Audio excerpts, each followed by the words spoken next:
This is the most evil, the most disturbing, and the darkest episode we have ever released on the Shawn Ryan Show. It has to do with predators who are preying sexually on children. Ryan Montgomery, the #1 ranked ethical hacker in the world, has dedicated his life to hacking into these websites and exposing the predators who are preying on our children to the world. And he has thousands and thousands of names now that he's releasing. This is going to save a lot of kids, and I want you to share this with everybody you know. The public needs to be informed of this. And here's how the kids are going to be saved, because everybody says, oh, share my stuff, right? Here's how they'll be saved. Every parent that watches this will smarten up on what their kid's doing on the internet.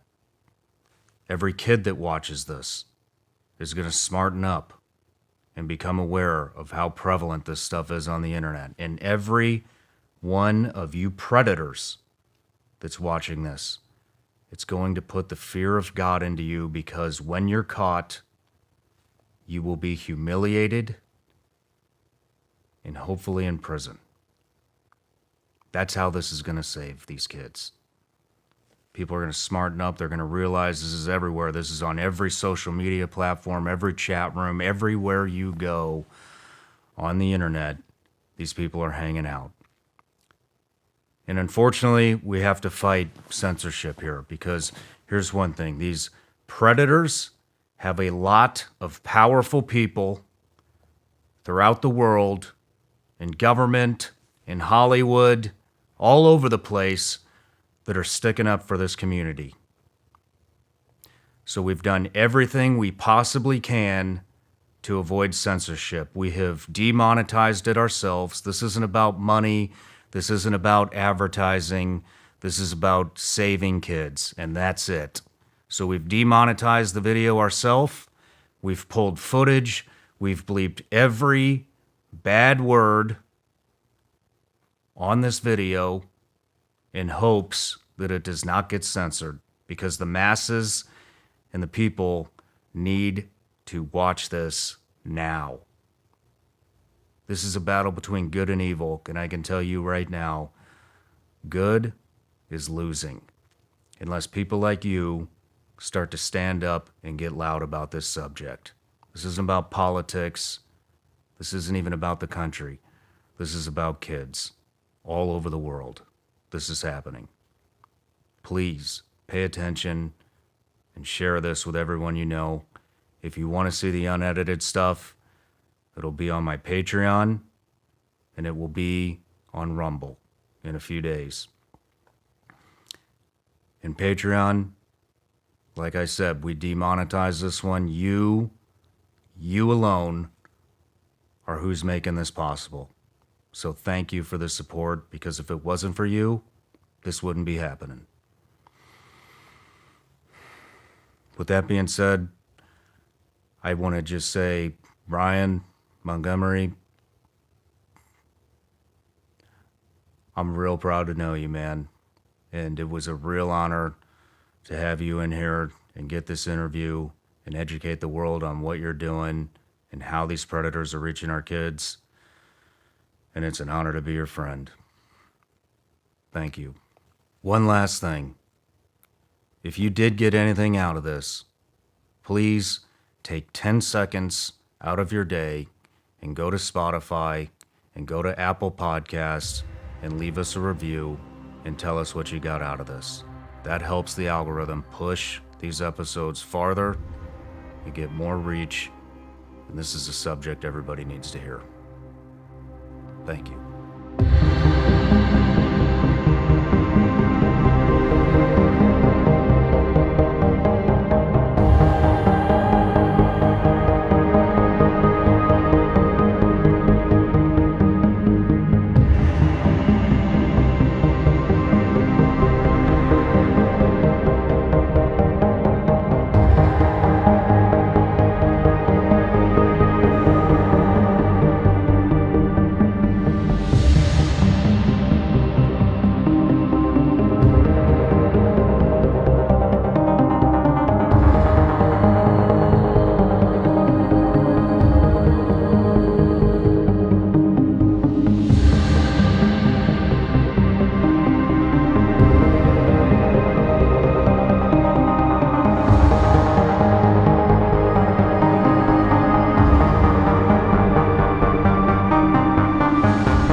Ryan Montgomery, welcome to the Shawn Ryan Show, man.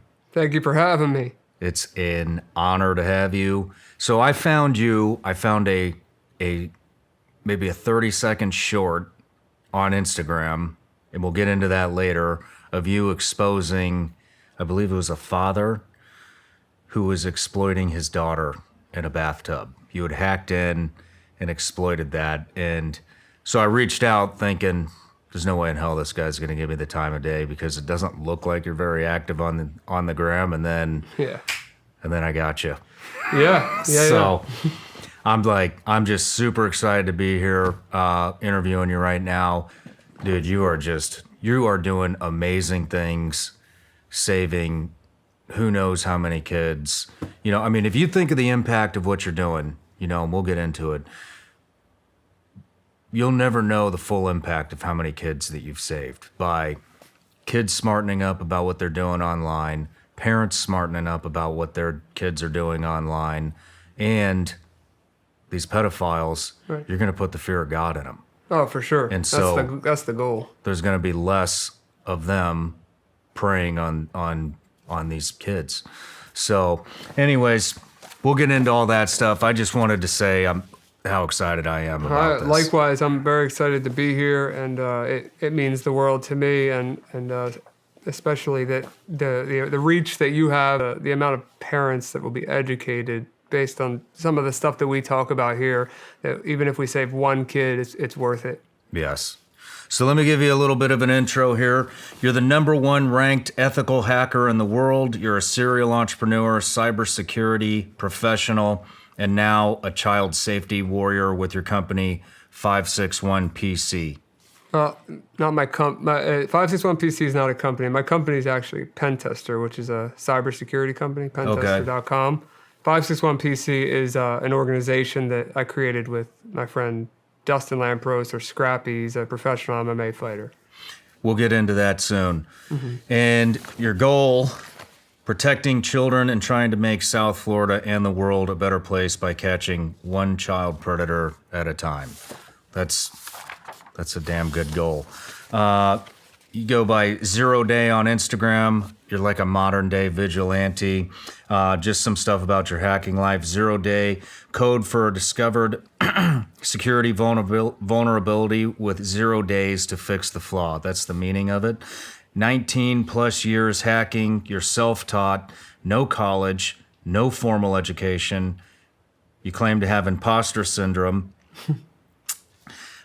You mentor and teach others on how to learn this trade. You've made money from working with Amazon, PayPal, and Facebook.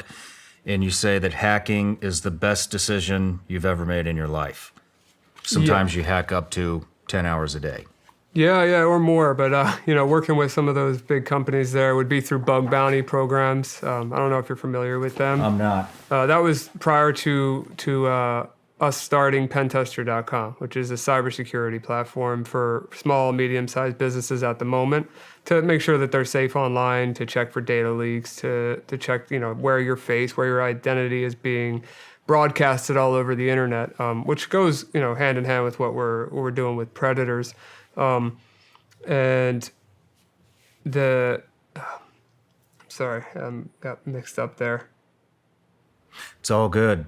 While you're thinking, every guest that comes on the show gets a gift. Mm-hmm. Thank you very much. Oh, wow. There you go. Go ahead, open it up. Got Vigilance Elite Gummy Bears. That's right. Made in the USA, legal in all 50 states. Gummy bear. Right now. And, wow, how did you find out about this?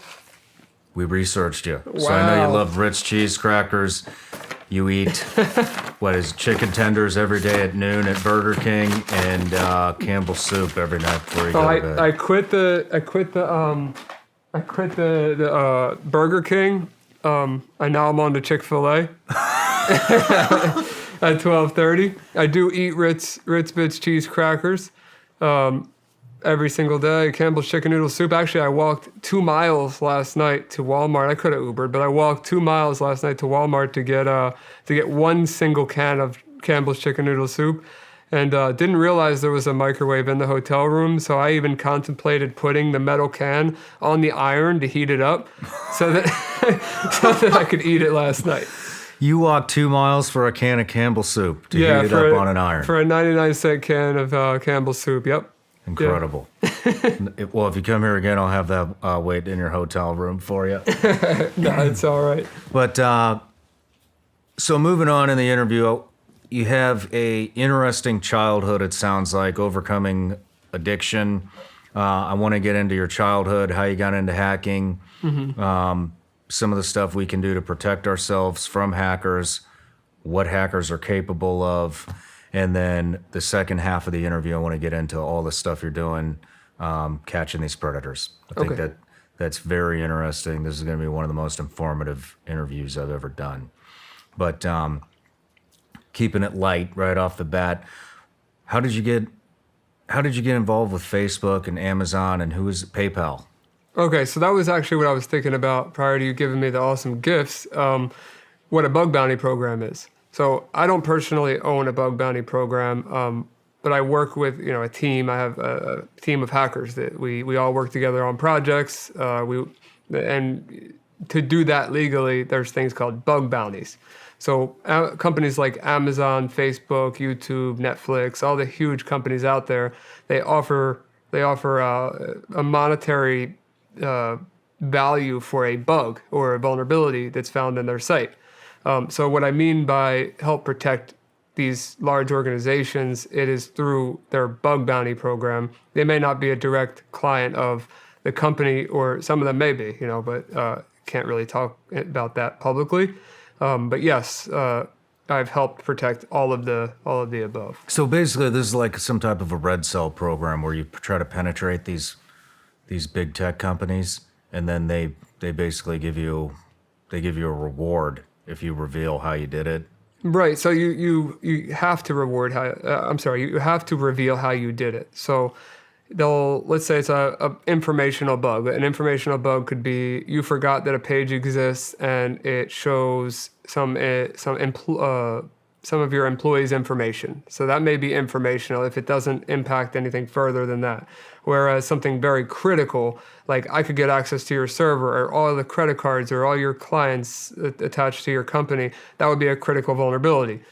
And these companies are willing to pay depending on the severity of that vulnerability.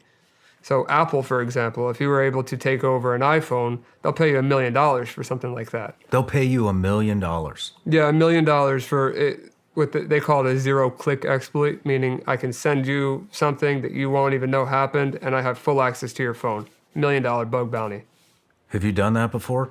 No, I haven't. I haven't personally found any bugs in the new iPhones. But if I did, I'd be sure to report it to Apple. So, if you don't mind me asking, what's the biggest bounty you've collected, and what was it for?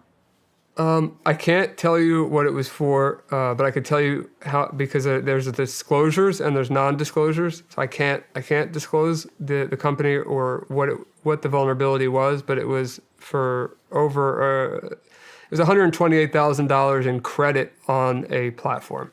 I chose that over the cash. Really? Mm-hmm. So these are good sized bounties. Yeah. How many bounties have you collected?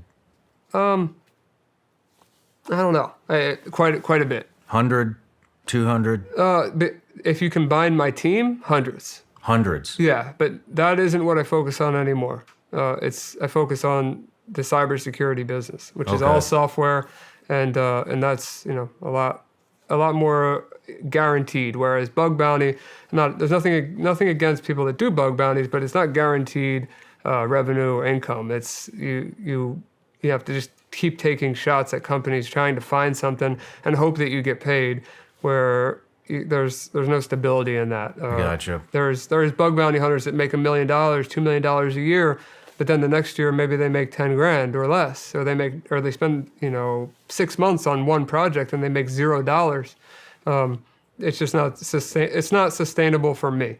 Gotcha. So I started a company with my business partners, Rick, Shawn, and Dan. And like I said, it's called pentester.com. It's very simple. You just go to the site, you put in the name of your website, you press scan, and it does a preliminary scan, tells you what, basically if you have any like low hanging fruit vulnerabilities and leaks, like passwords associated with your emails or your employees, and you can sign up for an account and do a more invasive scan that will give you a lot more information. Interesting. Well, let's dive into your childhood. Sure.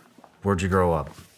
I grew up right outside of West Philadelphia in Delaware County, Pennsylvania, and I lived there most of my life.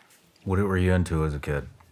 For the most part, I was a normal kid, but after 8th grade or so, or starting 8th grade, I started to meet the wrong people, and I was in the wrong places, doing the wrong things, and I met some people that were on drugs that were a little older than me, and I started to adapt, and I started to go to these. At that time, there was a rave scene in Philadelphia, and I really liked that. I loved going to the raves and doing drugs, and acting like a nut, and I was just a young kid that nobody knew and I never told anybody my age back then. To be honest with you, I was lying to people about my age back then.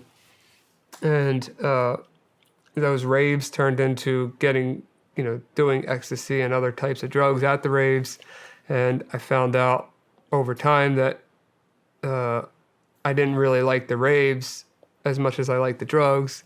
And then I figured out that when I took something to come down from the ecstasy, that I actually liked what I was coming down from the ecstasy with more than I liked the ecstasy. Really? And, yeah, which was opiates. And that turned into a bigger problem. Yeah, that can turn into a massive problem. Yeah. Did you think you were a full-on addict? At the time, yeah, I was in full belief that I was a drug addict. I was physically withdrawing from opiates at one point in my life. So yeah, I had every reason to believe that I was. And I don't know how far you want to go into it at this point, but there was a time where I realized that I went through a bad phase as a child, but I do know that addiction exists. I have a lot of it in my family, especially my dad's side, and I did some things to combat that, because of those reasons. But me personally, I haven't used drugs or alcohol in a very long time, since I was a child, pretty much, and no drugs. But I wouldn't say that I'm in recovery either. I kind of moved away from that. What was the family life like? Good family life? You close with your parents? So I'm very close with my mom. My grandfather passed away a few years ago, and he was like a father to me. He raised me, the best father I could have asked for. I wouldn't know what a father's like without him. And he passed a few years ago, and it was very rough, but I was blessed to be there. I was with him when he passed, and he had a great life, and was a great man. My mom is absolutely fantastic, has been supportive with me even at my absolute worst. And I put her through hell. And as for my dad, he's been in and out of my life. During this interview, while we speak right now, he is currently in jail for something stupid. This time it was, drinking. I think he had an open container of alcohol and he stole some stuff from Kohl's. But my dad and I have some stepbrothers and sisters that I love, and he, when he's messed up on drugs and alcohol, he's not the best dad. So yeah. we go on and off talking to each other. So from what I understand, you're a high school dropout. I am, yeah. What grade did you drop out? Going into 10th grade. Going into 10th grade, yes. So you have up to a 9th grade education. Yeah, technically, yeah. And you are the number one ethical hacker in the world. How did you get into hacking? It kind of just happened because I was very young, and it didn't just happen. I mean, there was a lot of stuff that happened in between it. But when I was very young, my grandparents had a computer at the house, and I don't know if you remember this, but back in the day, AOL used to send floppy disks in the mail, and they give you a trial. And I remember the shape of the floppy disk, and I remember seeing the front of this desktop that my grandpa, I think he brought it home from work or something back then, and I remember seeing the shape of the floppy disk and there was a little icon of it on the desktop computer. And I was like, I wonder what would happen if I put this this floppy disk in the computer. And I saw the AOL logo from the mail show up on the computer screen. And it blew my mind as a kid. It blew my mind. I was like, how did that just happen? You know, How old are you? I'm 29. No, I mean, how old are you at this time? I had to have been like 8, 9 years old at that time, maybe. Okay. And that blew my mind, and I wanted to know how it worked. You know, from that point on, I just had this obsession with how do computers work? Why did that just come from a piece of cardboard and show up on the screen? And you know, I just kept learning and learning about computers and learning, you know, fixing computers and meeting people, you know, that on the internet through AOL Instant Messenger and other apps. And then I found it actually started with a marketing community at first. People that were doing digital marketing back in the AOL days, so just spamming out massive amount of emails, like millions and millions of emails. But then in that community, there were some hackers, you know, people that were writing automation tools and finding exploits and finding ways to convert on ads better and this and that. And I ran across this one guy who ended up going to prison later for hacking, I believe it was AT&T and a few other major cellular carriers. He stole some prepaid minutes, and back then prepaid minutes were a big deal. So he stole millions of dollars worth of prepaid minutes with his partner in crime, Edwin. Edwin was his partner, and the guy that I'm talking about is Robert Moore, and his hacker name he went by Moore. And he ended up stealing these credits. And Edwin would go to these places all over, the malls and the small cell phone stores, and he would resell these credits for a cheaper price than the carriers would sell them for. So they sold, like I said, a ton of those. And Edwin decided to leave the country. He left the country. He was doing all this fancy stuff, private jets, yachts, hotels, girls, cars, doing it all. While Rob was sitting at home, you know, hacking for this guy. This guy wasn't doing anything but selling the minutes. And then Rob, you know, gets a knock on the door. It's the FBI. And they come in, they seize everything he has. Rob ends up out of all of this, out of millions of dollars worth of sold minutes, Rob ends up with like 20 grand in profit and 2 years in federal prison. And they confiscated all of his stuff, everything that he had. And he gets out of prison. And Edwin's on the run. They finally get Edwin. I believe Edwin got like 10 years or something, which he deserves it, honestly, because he took advantage of Rob in a weak point in Rob's life. He took advantage, and Rob is not meant for federal prison. He ended up there. But yeah, Rob is the person that, like I was saying with the instant messenger chats, Rob's the person that motivated me to learn about hacking and spent the time with me and showed me some things that, because there weren't learning sites like TryHackMe or GitHub.com or Stack Overflow or Google. None of that existed back then. So you couldn't look up certain methodologies or hacking or how to do reconnaissance. It didn't exist. Mm-hmm. So Rob gave me some pointers. It's not a cookie cutter thing. Hacking is very broad. So let's backtrack real quick. How old? So I believe you said you started hacking at 10 years old. 11. Yeah. 11 turning years 11. old. Yeah, about 11. So I would say 11. At what point are you conversing with Moore? Probably when I was 11. He might not have known I was 11. But how did you find him? Group chats, back in the AIM days. How does that conversation go?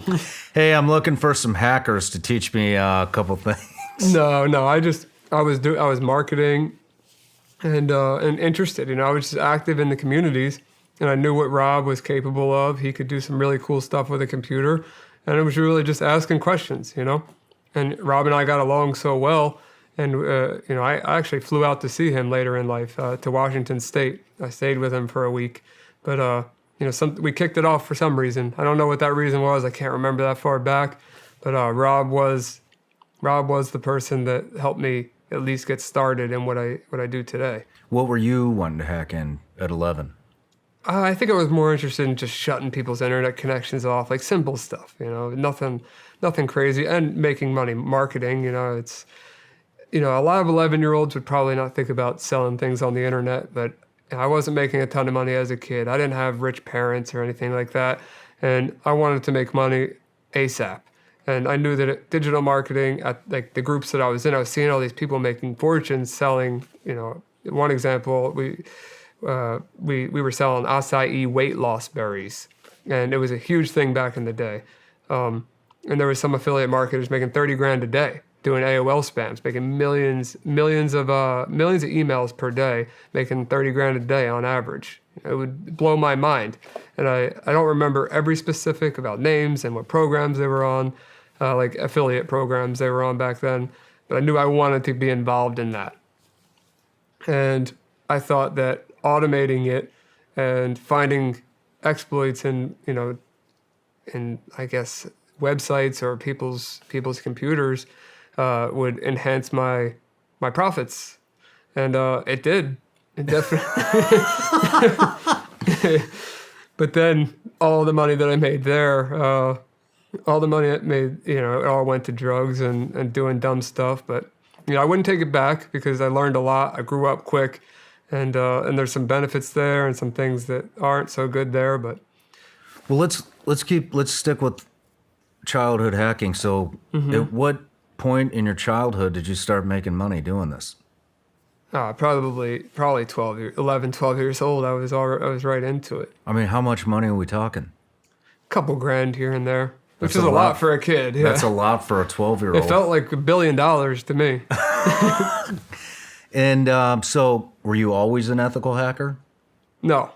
What are some of the things that you've done that you've hacked into? What's one of the...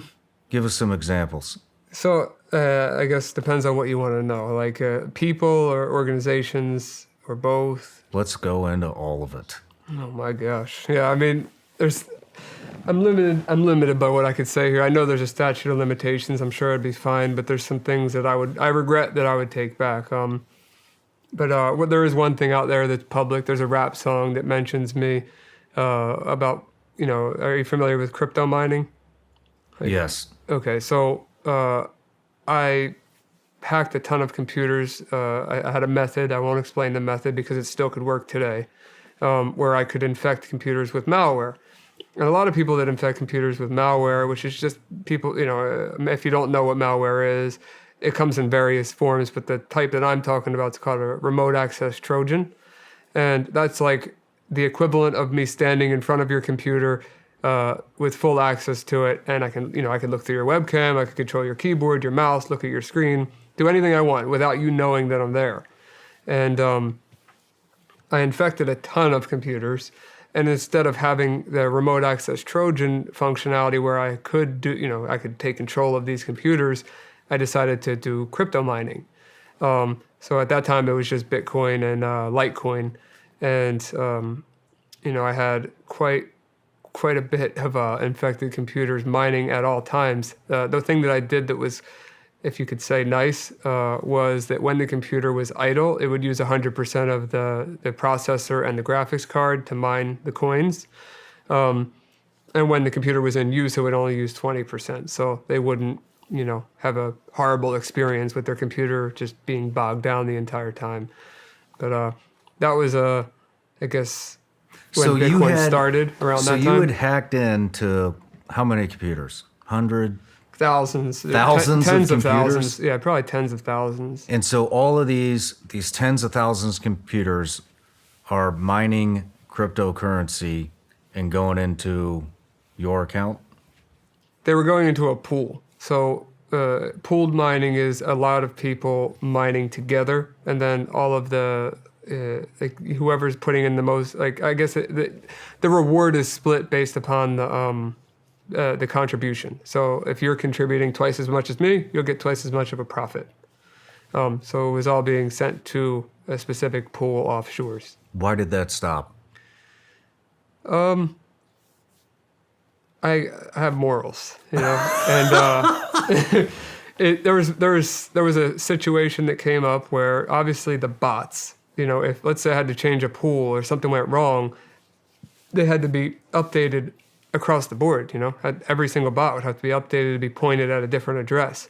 I still had access to be able to do that, and I was in a community at that time with some bad people who wanted to, kind of buy access to my bots, and I wasn't okay with that, and it kind of lined up perfectly with another business opportunity that I had in life where I kind of just said, you know what, screw this, I'm done, not taking the risk. If I get in trouble with what they call a botnet, if I get in trouble with this botnet, I'm doing a long time in prison, and it's not worth it to me. I can't get in trouble.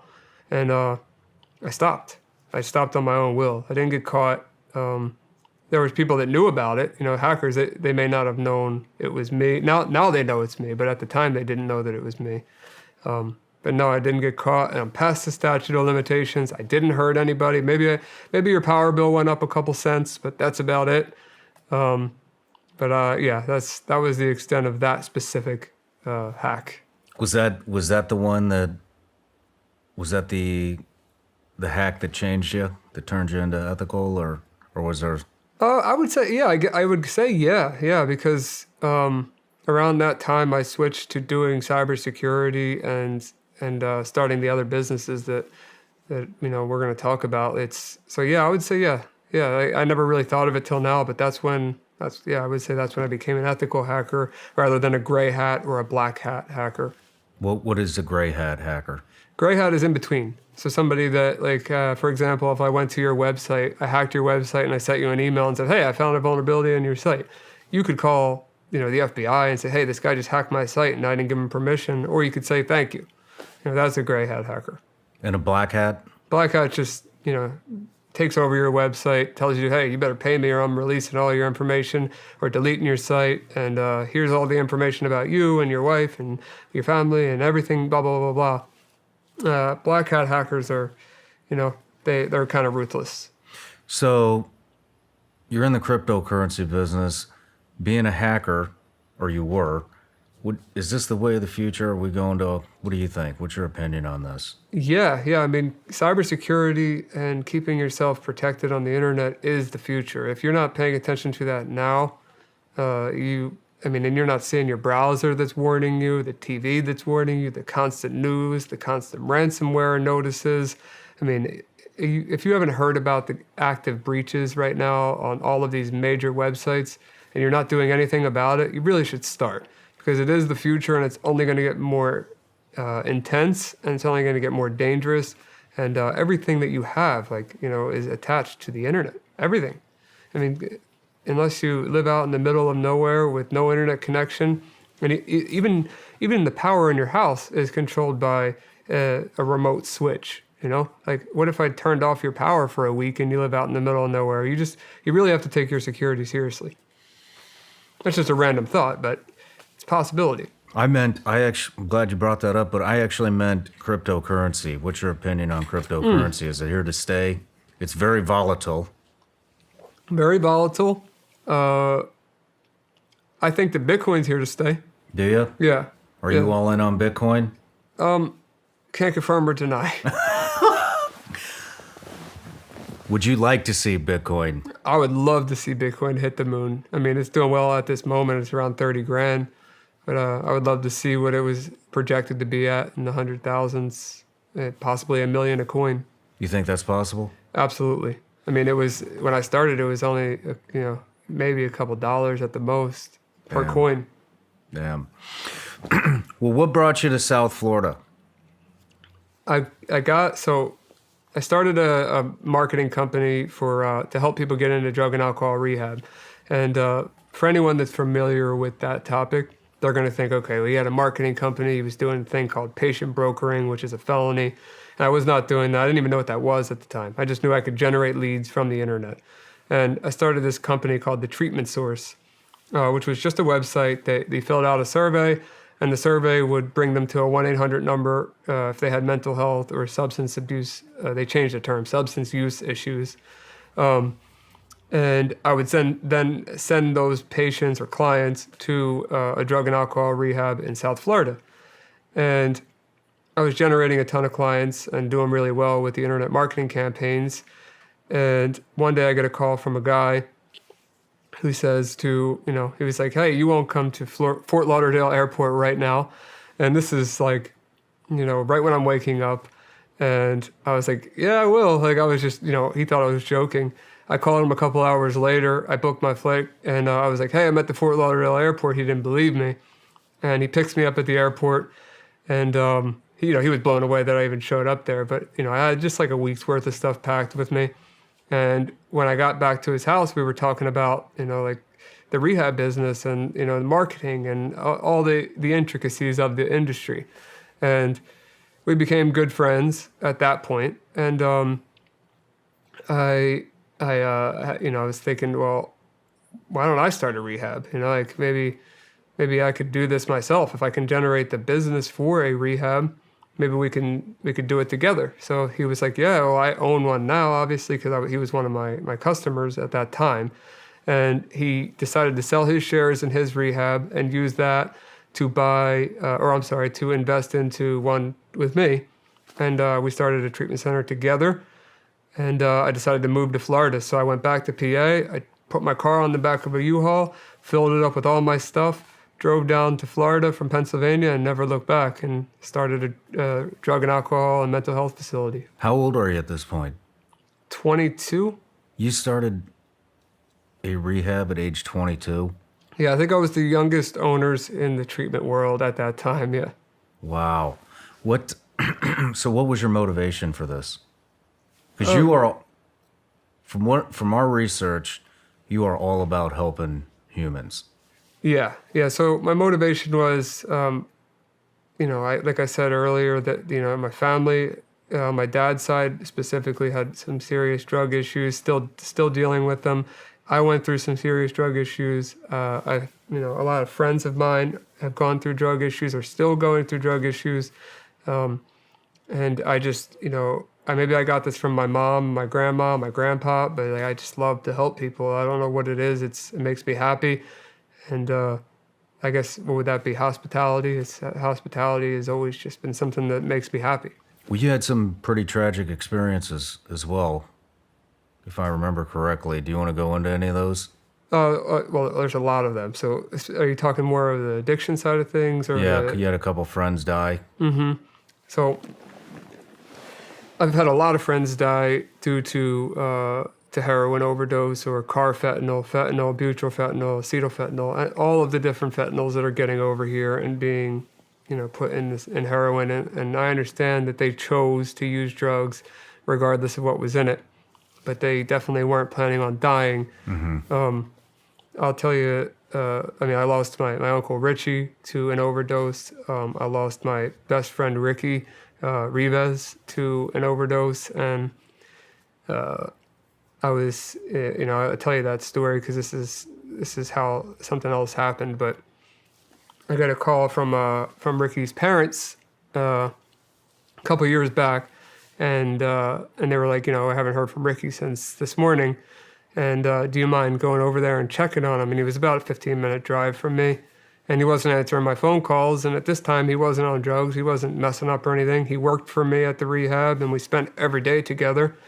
So I go to his condo. I walk in the door, and I look to my left, and I see him in the bathroom, and he had his face up against the vanity, and he was wearing his shorts, and I saw that he had a needle and a spoon, and just it didn't look good. So I ran over and I tried to wake him up, and he wasn't waking up. So I called 911. And I'm running down through the elevator to go to get. I didn't think anything was wrong with him, so I didn't bring Narcan upstairs or anything. Like Narcan's what saves opiate addicts from overdosing. So I ran to my car, I grabbed that. 911's telling me what to do. I get back to the room, and they told me to take him off the toilet and put him on the floor, and his body was still in the position that it was in when I saw him sitting there, and his face was sideways from being on the vanity, and I'm still in denial at this point. I gave him the Narcan in his leg. I was, giving him CPR like they said to do, and I remember when the cops showed up, and the ambulance showed up. They didn't talk to his parents. I did. I told his parents that their son was gone, and which I thought was a little bit ridiculous. I thought that the detective should be the one handling that, especially with how I was. I was crying my eyes out, like he lost my best friend. The, Sorry. I lost my best friend to addiction too. Yeah. Yep.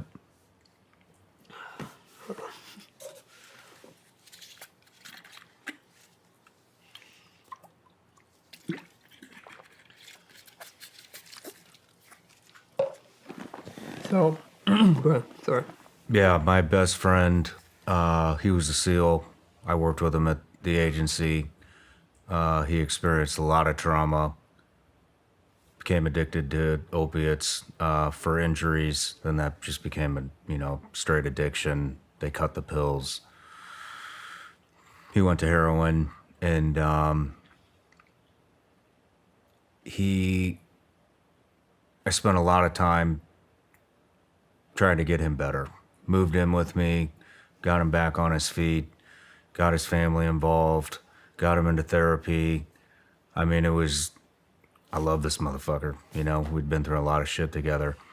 And he was a phenomenal hockey player. And, I used to live in Boca Raton too. And so he lived right by me. And he kept telling me he wanted to start this hockey nonprofit for wounded warriors, and that he was going to get the Panthers to sponsor it. Now, he's one of the smartest human beings I've ever met in my life, even when he was high.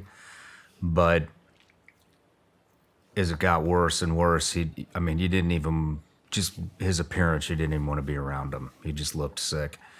And I was, in the back of my head, I was like, yeah, okay, you're going to get the Panthers on board.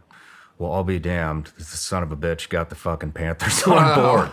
And I think it was the first NHL team to sponsor a wounded warrior. You had to be a disabled veteran to play on the hockey team. Okay. He had somebody helping him. The Panthers called the guy that was helping him to tell him, hey, we're going to do it. We're going to sponsor the team. You got the NHL sponsor. We're going to sponsor the team. That guy went over to tell him, hey, dude, you did it. Yeah. And nobody answered the door. And trying to keep my shit together here. Yeah. But I understand. yeah, he didn't answer the door. Got on a stool to see, the top part, and there he was, laying on the floor, and Sorry to hear that, man. yeah. I know what it feels like. I just want you to know I can relate, and I've lost a lot of friends to addiction. Likewise, that was the first one, obviously, that happened to me, and I found them, and I can't explain that, and you can't bring them back. But what you can do is educate people and try to help more people so that it doesn't happen to them. And you can't fix everybody. You can't get it through everybody's head that they need to stop, and it's dangerous, and it's not just heroin and opiates like it used to be.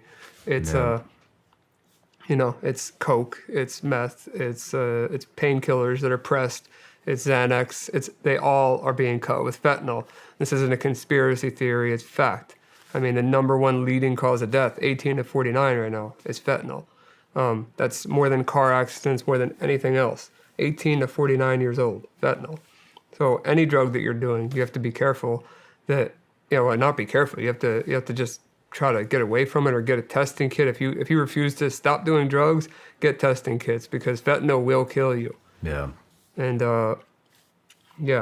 it's pretty rough. But with the rehab program, around that time, not long before I lost Ricky, I lost another friend, Drew, and my business partner at that time. Him and I, we both, were friends with Drew, and I was closer with Ricky, and we decided to start a scholarship program, and it was called. We named it the Drew Badgley Scholarship Program, which was to help people get into drug rehab that didn't have the financial means to pay. And the reason, that's important is because when I was a kid, I didn't have private health insurance or money. So there was no way I was going to a nice facility like one I had or other ones in Florida or other states that are private. The government facilities, they take Medicare and Medicaid, but some of them have 2-3 month waiting lists. Addicts can't wait 2-3 months. They die, and as you know, it could take one bad dose, they're dead. Yeah. So having a private facility and somebody that really wants to get clean, it's if they don't have the right insurance or the right money, you have to turn them down.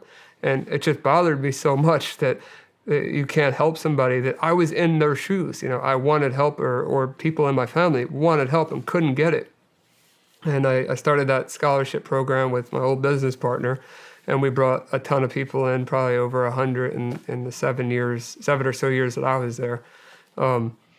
It may be even more than that, but at least 100. And full scholarship. No, they didn't spend a dollar. And a lot of them did well. Some of them relapsed. You can't fix everybody. But, we turned that, after time went on, we adapted to how, the scholarship program. We built programs around that. We built programs around trauma. We built programs around, specifically mental health, specifically co-occurring mental health and substance use disorder, all kinds of different things. And then we branched out. So we opened a detox, which was another facility, because at that point we had partial hospitalization, intensive outpatient, and outpatient, but we didn't have detox. So we were sending them to other facilities, and then we would take them. So then we had 2 facilities. And then we realized, okay, well, a lot of our people we were getting are coming from New Jersey or Pennsylvania, New York, Virginia, Massachusetts, up in that area. So we decided to start another facility in New Jersey. And we started, it was called the Shore Detox, but it got changed again. The name of it got changed. And I sold my shares in the rehab about 3 years ago, right around the time that I started to, catch the predators. And I got into the software as a service world and buying software companies and operating them and selling them. So You are an amazing human being, man. thanks. To do something that has that amount of impact at that young age, I mean, that's just to do it in general is amazing. And you did it at what'd you say, 22? 22, yeah. That's incredible. You realize that? I appreciate it. You're welcome. I'm still on it. I'm still on the mission. It's not over, Good for you, man. There's so much more to come. And one spot that I forgot there was the electronic medical record system that we use, like the same thing you would see at your doctor when they put in notes about you being, at your visit. We used one called, I won't say the name, but we used one, and I got involved with those guys afterwards. And after I sold my shares, I went right to their office and I set up one of those plastic tables, put my computer in there, even though I wasn't involved at that time in that business. I wanted to work out of their office because I liked the software world. And at that point, I wasn't sure if I was going to do digital marketing or I was going to do cybersecurity or both. But being around them every day, I was like, yeah, I got to do it with them. So I got involved with their businesses, and then we decided together we're going to do a ton of software companies. And that's where we're at now, like I said, with pentester.com and many more. But that's the one that makes the most sense to talk about here today. Well, let's take a quick break, and when we come back, we'll dive into that. Okay. Cool. I want to tell you all about this new meat delivery service I found called Moink. What I really, really like about Moink is they are from a small, rural farm town in Missouri, LaBelle, Missouri, right by where I grew up, and I love supporting small town business USA. Now, when I started looking into Moink, they educated me on the meat industry, and I want to share with you all a couple of facts, according to Moinked magazine. 60% of all pork is produced by one company in the U.S., and that is 100% owned by the Chinese. 4 companies control over 80% of the meat industry in the United States. More than 10,000 different additives are allowed in the U.S. food supply. 99% of chicken, 95% of hogs, 78% of cattle in the U.S. are raised in confinement buildings or feedlots. It means they're not moving around freely. 80% of the antibiotics consumed in the U.S. are fed to animals. Here's a stat. In 2016, 18.4 million pounds of antibiotics were sold for livestock. And that's what you're eating. Suicide rates amongst farmers are the highest than any other profession, and that includes veterans, believe it or not. I found that alarming. Now, here's what Moink is doing to combat some of this stuff, which I really appreciate. Their livestock is 100% born and raised and harvested humanely in the United States of America. Their farms practice regenerative agricultural methods. They are free of GMOs, antibiotics, and all hormones. Their Alaska salmon is wild caught. Their beef and lamb are grass-fed and grass-finished. Their boxes ship from rural America, right in small-town Missouri. Love it. Their chicken and pork are pasture-raised. So, guys, check them out. Moink. Keep America farming going by signing up at moinkbox.com/SRS. Right now, listeners on this show get free bacon in your first box. It will be the best bacon you will ever taste, but it's only for a limited time. It's spelled Moink, MOINK, box.com/SRS.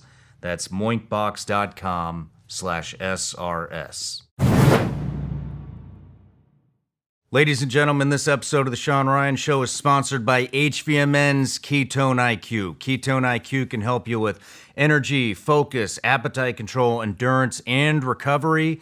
They now have these super convenient little mini shots you can take with you on the go, or you can get the OG that has multiple shots and one thing, keep it in the fridge, keep it cold. That's how I like to take it with these new shots.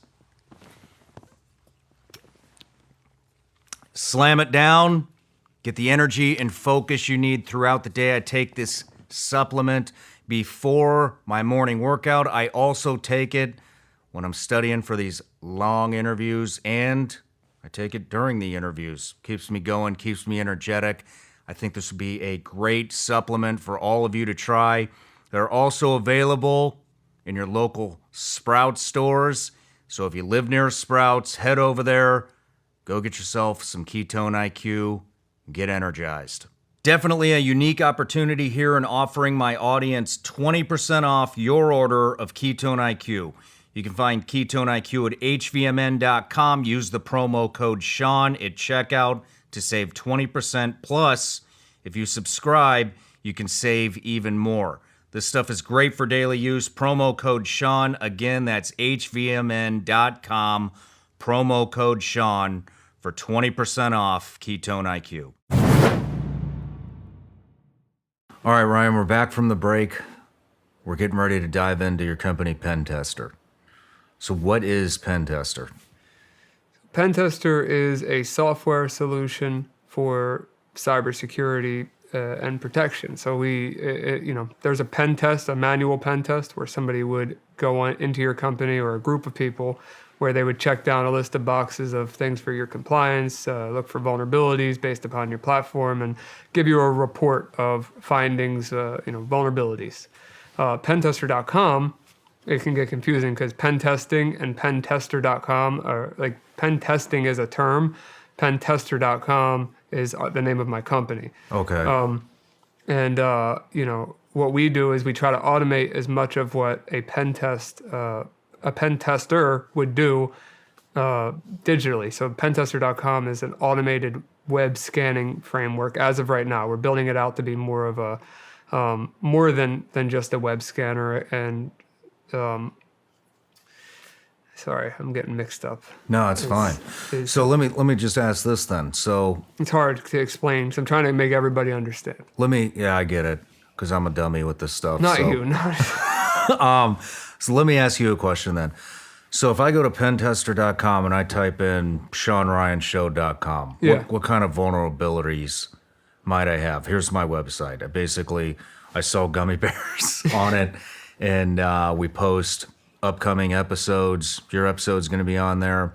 We collect email addresses for a database to We send out a free newsletter all the time. Right. And then we got like some, if you want to apply for a job here, every once in a while we'll post that. They can run their resumes. We just did a thing where we're looking for a new video editor for shorts, and they're sending in a bunch of, we're having a competition for it. But for a website like, and we have advertising inquiries.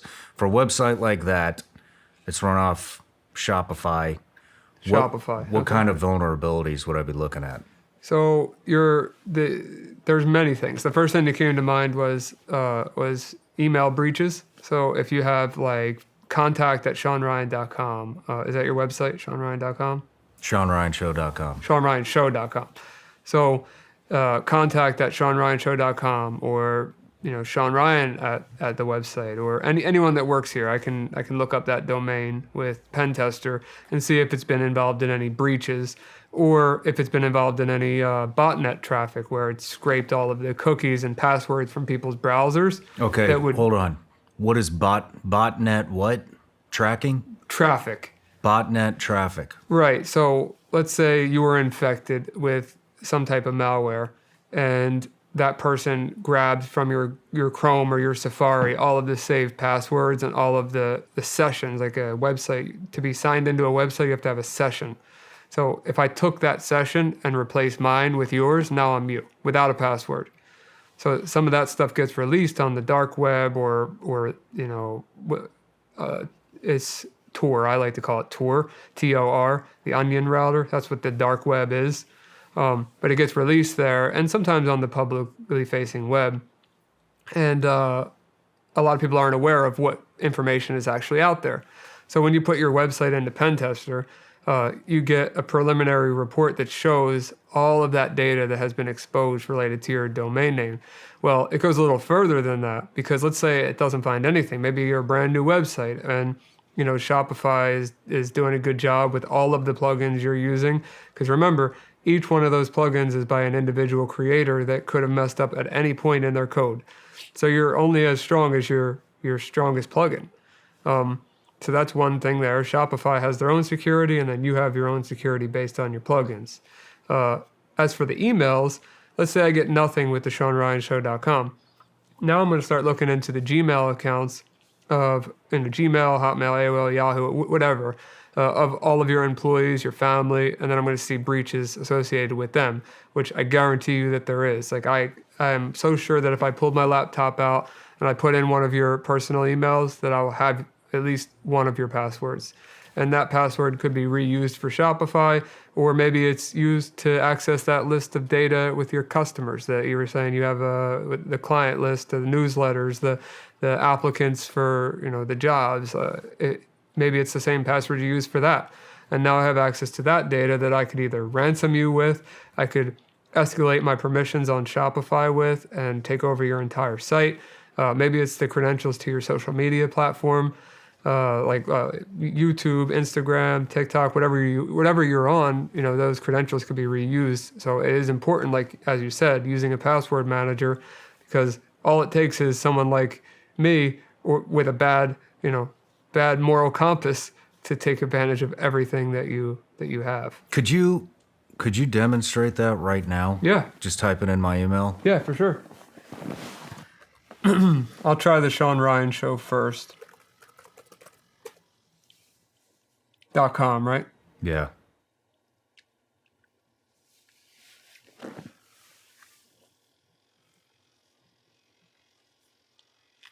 Okay, so we have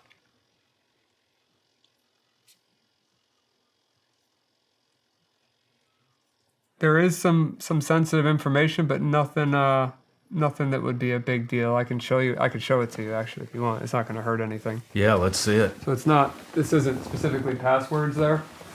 But it is what came from, leaks on the internet. This isn't, it isn't anything other than leaked data. So nothing there is sensitive to my eyes. So we're doing a good job. For the Shawn Ryan Show. But if you throw in one of your Gmails there, or something, any other email that you may be using for a long period of time. Just type it in here. Yep.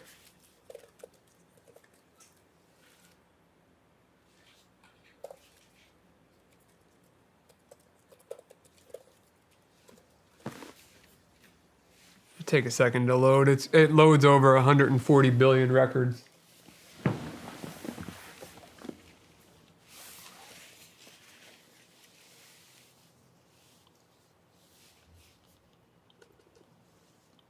Nothing on that website. There's 2 E's supposed to be there. Yeah. I would assume so. No shit. I don't All see. right, my IT guy's gonna live to see another paycheck. Well, it's not your IT guy though. Even that one just doesn't seem to be registered with a bunch of accounts. Like for example, if you were in 2019 LinkedIn breach or Dropbox, if you use any of that, like Vigilante. Vigilance Elite. I keep saying Vigilante. I'm sorry. Vigilance Elite. I do have his password, and I do have the address.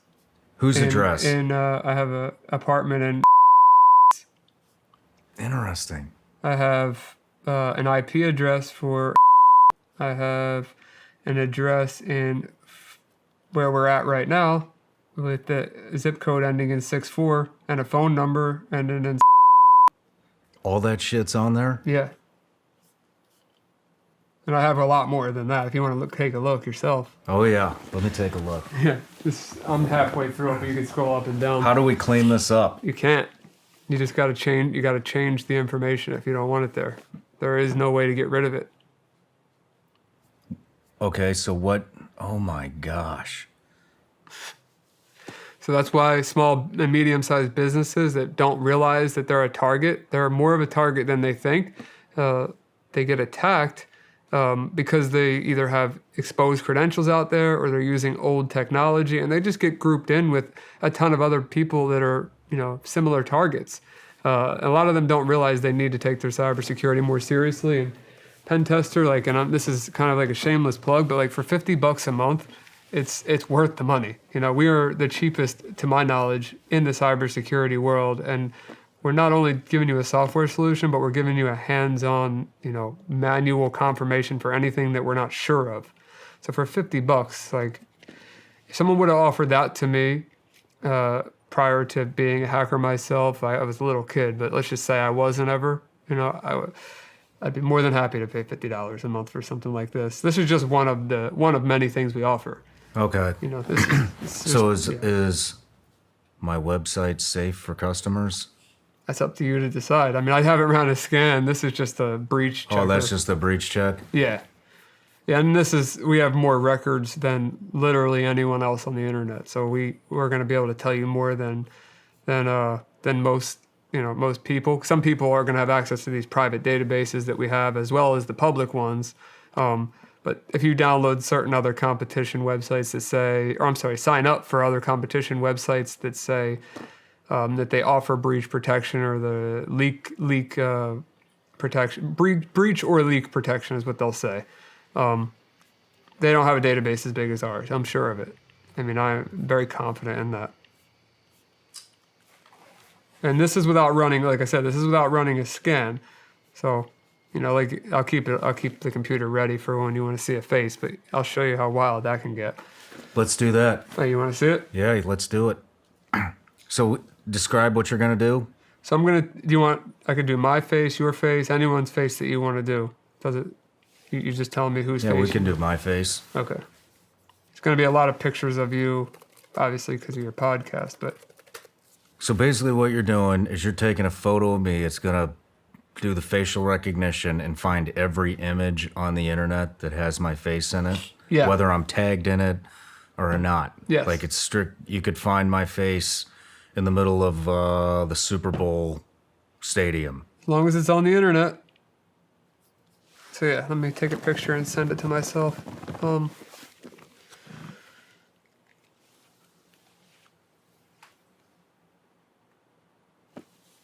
Okay. So I took a picture of your face, and you can see it's just a picture that this has never been on the internet, right? That is a really good looking man right there. Amazing. So I uploaded that to here. So you took a picture. Yep. And Now you can go through these and see if there's anything that's not. I don't know if there's going to be anything that you don't want on there or not. But if you click them, it will give you a link to where that picture's hosted at. But remember, I used a picture that was never on the internet to find those photos of you. So it measured your face. It measured 120 points on your face, associated a picture that's never touched the internet with you. And for somebody that doesn't have as big of a following or as many photos out there, there may be less results, but you could be in a photo that you're not aware of, or there could be some stuff out there that you would want to be aware of. Oh, wow. This is like everything. Yeah. It just keeps going.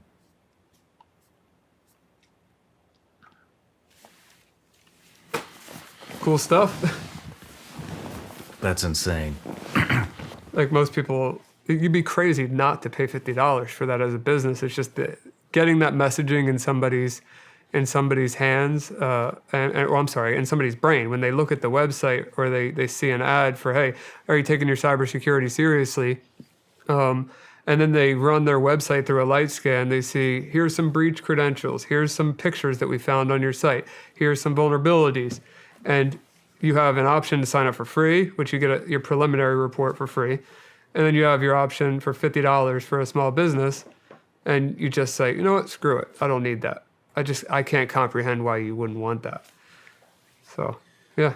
Damn. Let's talk about the dark web. So I hear a lot about the dark web. Well, Yeah, you it's can a buy buzzword. drugs on it. You can find child pornography on it. It sounds like it's just the black market, the new black market, correct? Yeah. So I've heard about it. I know about it. I know it's all stuff you shouldn't be doing. But how do you get on it? Where is it? Okay, so the dark web itself isn't a marketplace like what you're thinking. All right, so the black market or whatever you want to call it, once you're connected to the dark web, Tor, the onion router, what I was explaining before, you still need to know where to go to visit these horrible websites. And they're like, imagine a very long string of letters and numbers, and the website, instead of .com, it'd be .onion. You can't visit those websites in a regular browser. You have to do that while you're connected to the onion router, which you could download at the TOR's website. And then you could go to a thing called like the Hidden Wiki, and the Hidden Wiki will show you all different categories of these websites with a link to them. And there's marketplaces, there's horrible things on there, like you said, for kids. And even like murder for hire, there's counterfeit money, there's fake IDs. There are all kinds of different websites that do horrible things. What is the onion router? So the onion router is a tool, an open source project that was created to anonymize your traffic on the internet. And it decentralizes, I believe decentralized would be the word for it, your internet traffic. It keeps you anonymous beyond a VPN. I would still recommend that you use a virtual private network on top of Tor if you want to be anonymous, but it's just a layer of security that's free, and it keeps it's like, for example, let's say you use Comcast for your internet service provider. They could see that you're using Tor, but they can't see what you're looking at. If you use a VPN and then you use Tor, they can only tell you're using a VPN, but they can't tell you're using Tor. So it's just an internet within an internet. So can I check my email through the dark web? Yes, you can go to any website. Would you recommend using the dark web to just do regular It's slow as hell. internet stuff? It's very slow, yeah. Yeah, I mean, you could, and it would keep you safer, but it's not a foolproof way to keep yourself safe, and it's painstakingly slow. Okay. Do you use the dark web? For investigations, yeah. What kind of investigations? For like the predator and pedophile cases, yeah. So are you able to track these guys down from the dark web, even though they're technically anonymous? A lot of times it doesn't need to go that far. A lot of times these guys will use their regular emails, or they'll use an IP address that's been, they'll reuse for multiple emails, or their face that they're using as their profile picture. I can, find them from the same way I just found your face, or they're using a phone number that traces right back to them. The dark web, it's not really a huge part of catching predators and pedophiles.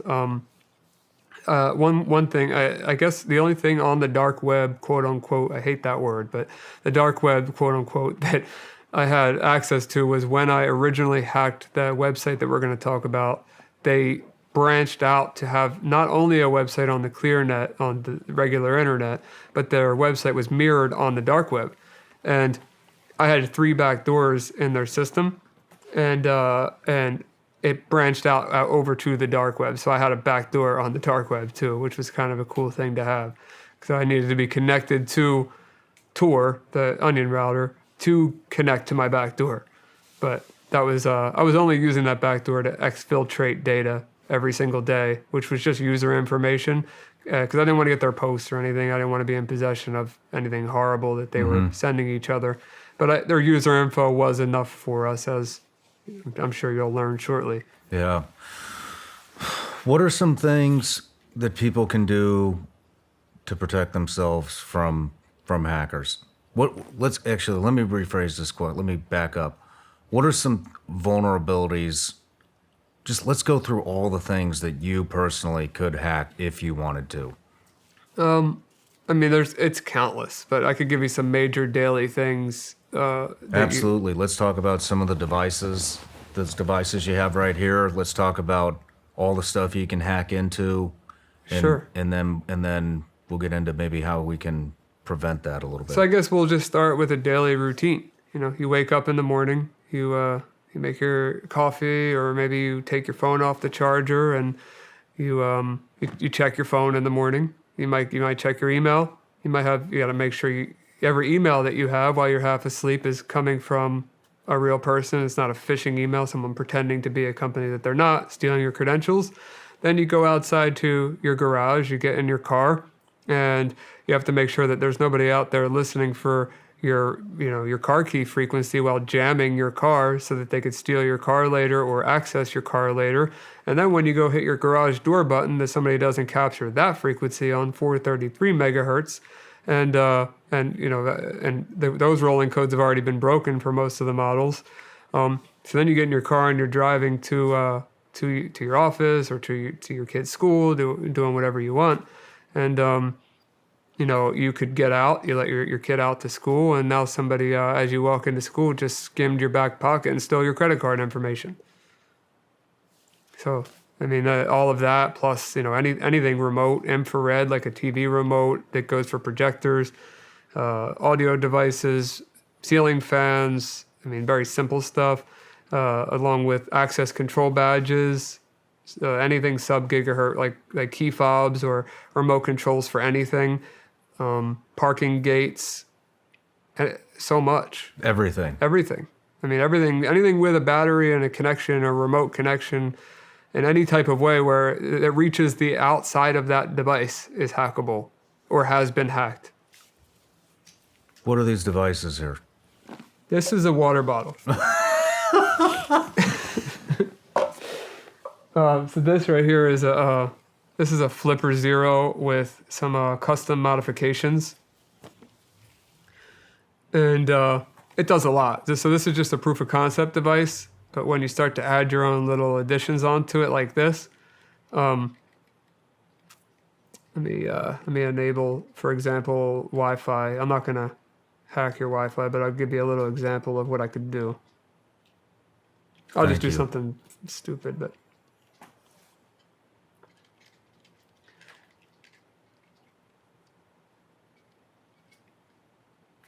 Okay, and then we'll do, I'm not going to shut your network down. Okay, so now if I could show you on my phone, or you could look at your phone, but you'll see that instead of me mirroring your network, I just created a bunch of fake networks.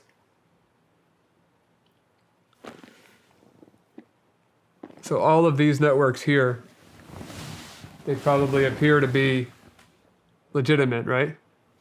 Yeah. But they're not. These are all fake networks? They're all powered by me. So as soon as you connect to any of those, I have your password, I have anything in between. So that's one thing. That's just Wi-Fi.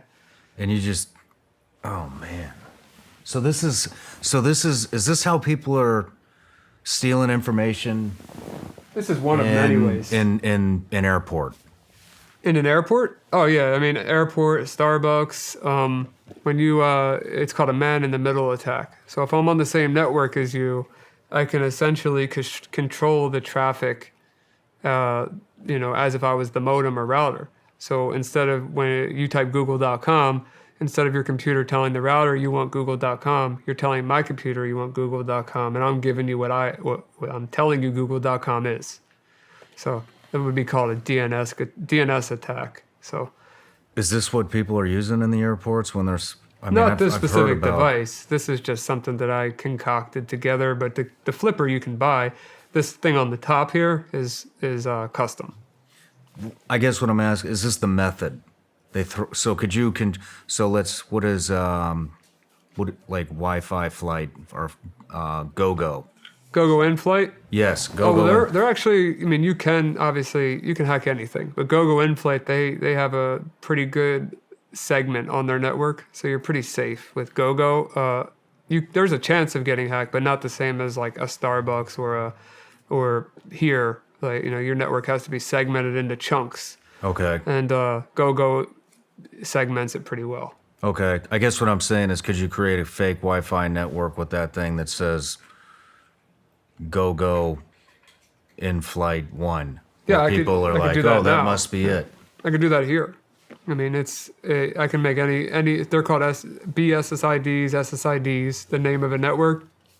You could do that with any name, but instead of that, what you do is you just scan the local area, and then I know all the networks names around here, and then I'll target all of them at the same time, so that way anyone in this complex or where we're at, anyone that connects to a network is going to think it's their network, and they're going to connect to me instead. Holy shit. That's just one of many Wi-Fi attacks. So there's many ways. Yeah. Wi-Fi. What else can this thing do? This thing's like the size of the palm of your hand. Yeah. Well, with this little custom extension, especially when I have my big. These aren't the big antennas, but I got big antennas because I want to get long range. But that's Wi-Fi. This side of things is also Wi-Fi, but also it's an NRF 24, so it does wireless mice and keyboards. So if you use a wireless mouse and keyboard, not every single one of them is vulnerable, but a lot of them are. I'd highly recommend you go back to wired, even though it sounds old school. That's what you should do, because I could control your mouse and keyboard with this device and send keystrokes way faster than you can type them, and take over your computer without even having to see you or it. So I could do that through the wall. This is scaring the shit out of me. And then the sub-gigahertz stuff with bigger antennas, of course, I can go further away. So with the car keys, garages, gates, anything that's on radio frequency, I could do with this. RFID, that's access control badges for doors and pool keys, anything that has like a little beeper where you beep into the door. Yeah. And NFC is credit cards and access control. And it does also some more things too. You could also I could tap your phone and give you my Instagram, or tap your phone and give you my business card. So NFC is a little more versatile than RFID, but they both essentially are, I believe it's called passive devices. They're powered by the receiver. They don't have a battery in them. So let's just run through just a list of all the things you can hack with that one little device. I mean, I don't want to make it into an ad about Flipper because it's not Flipper itself. I'll tell you, but I'm just saying that Flipper itself, if you're going to go online and buy one of these and expect to be able to do everything that I'm talking about, you need to have custom firmware or software, whatever you want to call it, that allows you to do that, and you need to know how to modify it. So don't go out spending $180 on this device thinking you're going to hack somebody's car or steal their credit card, because that's not going to happen.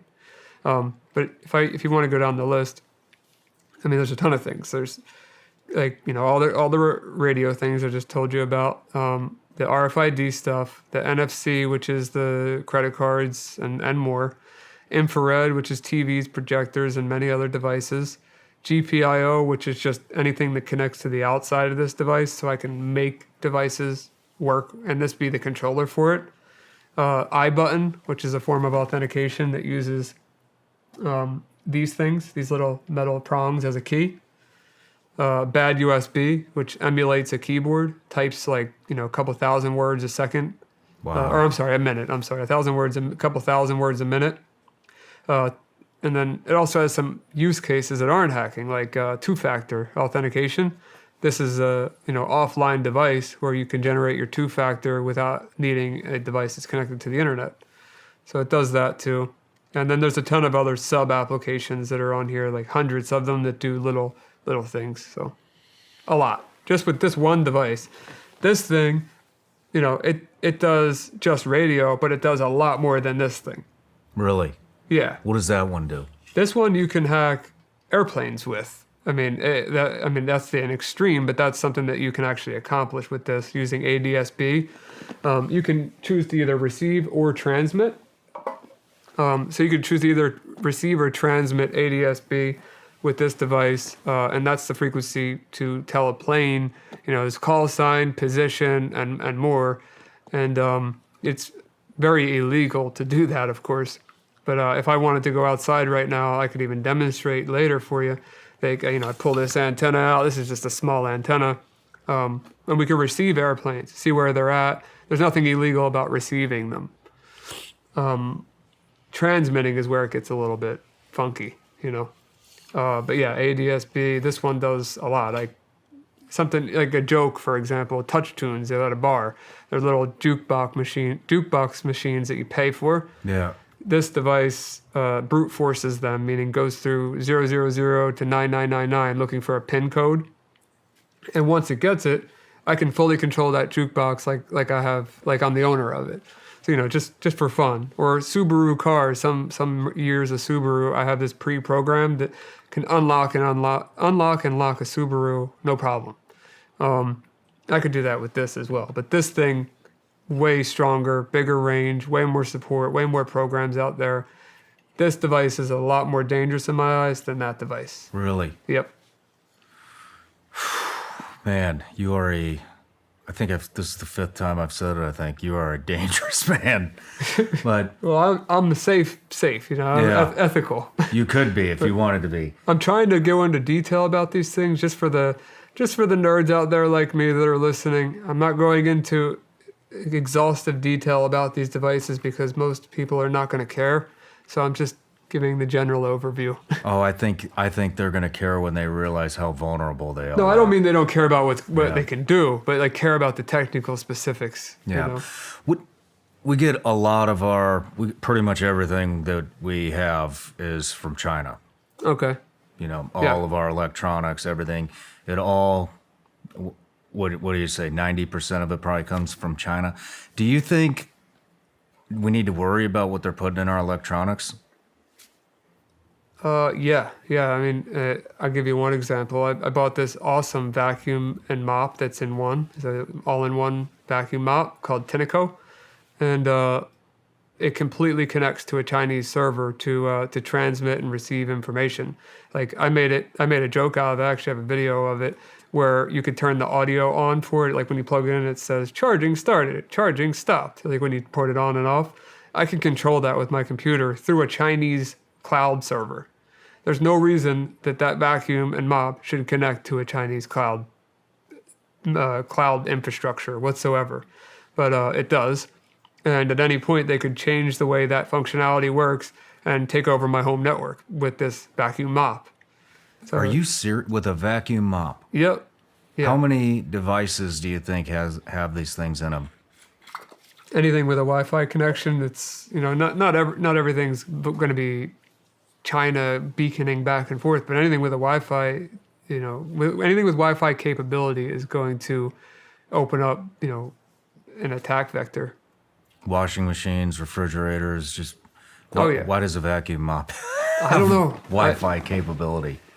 I'd love to tell you, but it's I have the video I could show you. I could find it sometime, but it's I have that, and then I have the app I could show you. I can adjust the volume. I could check when the last time I used it. Does it need to be cleaned? Does it, it tells you all that stuff, but it's using a Chinese server that I can control from my computer now that I've captured the traffic between the MOP and the server.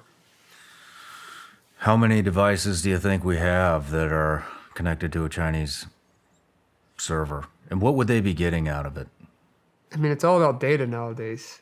So, I mean, I think that data is the most important thing to them because it's worth money. And advertising dollars would be spent better for, with targeted demographics. So I think that they're using that information to target you on the stuff that you need. If you or someone that you love is looking up something, obviously Google's going to figure out how to target you on that thing and then sell that data to other people, and they call it retargeting. Whereas if they have access to your direct network and they can see, things that you didn't even fully search out, or you're typing on a different application, like a chat application where you're not even searching about it, you're just talking about it, that data is very valuable because they know about something before Google does or some other large data broker. Interesting. What are 5 simple things that people can do to protect themselves from hackers? Use a password manager, install an antivirus, or consult with an IT company that has cybersecurity expertise, or a cybersecurity company. One of those many options, but talk to somebody unless you're an expert yourself. Use an RFID blocking wallet, and potentially, if you want to be extra safe, use a key fob that has an RFID shield on it. That way your key fob doesn't work outside of that shield, can't be cloned. Some cars require, tap to start. So, use something like that. Be careful with the websites that you're visiting. If the browser's telling you the site looks unsafe, then it's probably unsafe.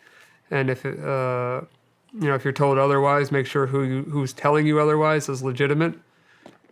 And, just be careful. I mean, just use your common sense. If something looks too good to be true, it probably is. Okay, what about we live in a day and age where you're getting spam calls every 5 minutes, you're getting spam texts every 5 minutes, and a new marketing email's coming in every 2 minutes. It's ridiculous. Mm-hmm. Do we need to worry about that stuff? If I open a text, could I be hacked just from opening the text? Technically, yes. I mean, like I said earlier, the zero-click attacks that they're willing to pay a ton of money for, there's government agencies that already have them, There was one going around for quite a long time. Called Pegasus. And then there was another one called Pegasus 2.0. And it didn't require any user interaction from anyone. You would just send to a phone number. They'd have full remote access to your phone. Even without opening the text? Without opening anything. Holy shit. How do you defend against something like that? Yeah. You can't. There's no way to defend yourself. That's why they're so valuable, because there's nothing you can do. How do most hackers get in? Do you have to click a link? Yeah. I mean, sometimes it's a link, sometimes it's a file, sometimes it's a photo, sometimes it's a chain of exploits of multiple things that turn into it. It could be a Word document. It could be anything. When it comes to 0 days and 0-click exploits, it doesn't require any user interaction, and you will not know that your phone's infected. Damn. Yeah, so I can't even give you a good answer for it. This is scary stuff, man. I might as well have it on my phone right now. I have no clue. I mean, I'd likely see the traffic going in and out of it, but there is still the chance that it could have it. All right. Let's take a quick break, and when we come back, we'll get into what you're doing now. The U.S. dollar. How many of you out there still have any confidence whatsoever in the U.S. dollar? Probably not very many.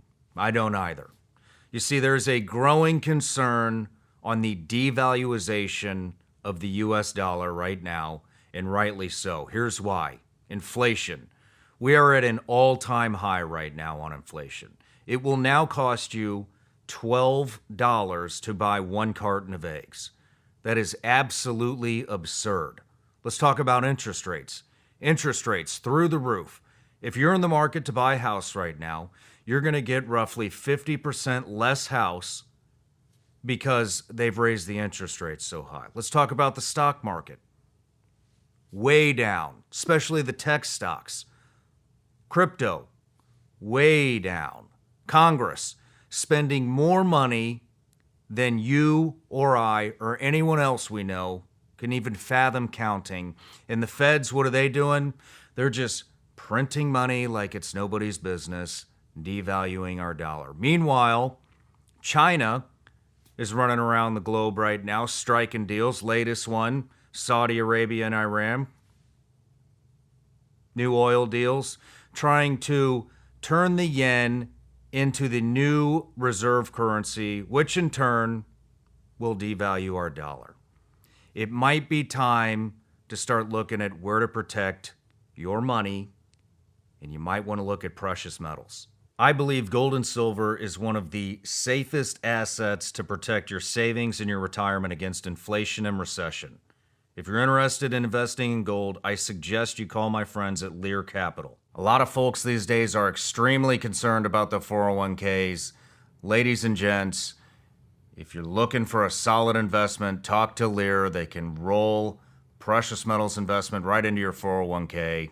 Call them today at 1-800-741-0551 or go to learshawn.com. I started investing in gold back in 2020. When I saw what was going on back then, I knew we were in for a financial crisis, and I started investing in precious metals immediately. Once again, call Lear at 800-741-0551 or go to learshawn.com and get your free gold and silver investor guides and receive up to $15,000 in free bonus metals with a qualified purchase. Information contained within Lear Capital's website is for general educational purposes and is not investment, tax, or legal advice. Past performance may not be indicative of future results. Consult with your tax attorney or financial professional before making an investment decision. You've probably heard me talk about my psychedelic journey last year and all the benefits that came from doing it. One being that I haven't drank in almost a year. I have not had any caffeine in almost a year. My anxiety is gone. My anger is gone. A whole list of benefits came from that, and it led me down this journey of researching benefits of mushrooms and fungi in general. In my research, I found this company called Mudwater. Mudwater is a coffee alternative with 4 adaptogenic mushrooms and herbs with a fraction of the caffeine as a cup of coffee. I have energy without anxiety, jitters, or the crash of coffee. What I really like about Mudwater is that they took the time to find the perfect ingredients to make a product to help you feel better every day. I genuinely believe that Mudwater is a good product. It's Whole30 approved, 100% USD organic, non-GMO, gluten-free, vegan, and kosher certified. Mudwater also donates monthly to the Berkeley Center for Science of Psychedelics, as Mudwater believes the country's in a mental health epidemic, and so do I. Go to mudwater.com/Shawn to support the show and use the code ShawnMud for 15% off. That's mudwater.com/Shawn. Use the code ShawnMud for 15% off. All right, Ryan, we're back from the break. We just got a whole class on hacking and all the stuff that you're capable of and all the things we need to be worried about. But let's talk about why you came here, and that's what you're doing now. You're basically hunting down these people that are exploiting children sexually on the internet and in person. Yeah. I know you have a couple of horrific stories. One guy that was, I think it was his daughter in the bathtub. Yeah. So I'll start, kind of where that all came from. I was at a friend's house, and I got a text message from my friend's wife, and it was multiple photos of screenshots of this website that was. It was clear from the screenshots that the website was on the regular internet; anyone could access it. And should I name the website? Yeah. It was. It's no longer up, but it was .co. So .co. Then that website went down, and it ended up being .to, like T as in Thomas, O as in Oscar. So I see this website, and I see the content in these screenshots that my friend's wife sent me. She doesn't know anything about computers, but she has kids herself, and she was like, "Can you do something about this?" And I read this content, and one of them was talking about a mother that wanted to have kids, and then have the kids be so that when the kids grew up, that they could, have and go even further. I mean, I'll pull up the screenshots because I'd like to explain like where my head was at that time. But as soon as I read these messages, I guess a switch flipped in my brain, and I left my friend's house immediately as I got the text, and I went home. I didn't know for sure that I was going to be able to get into this website. I just knew I wanted to do something about it. And I found a vulnerability in their platform.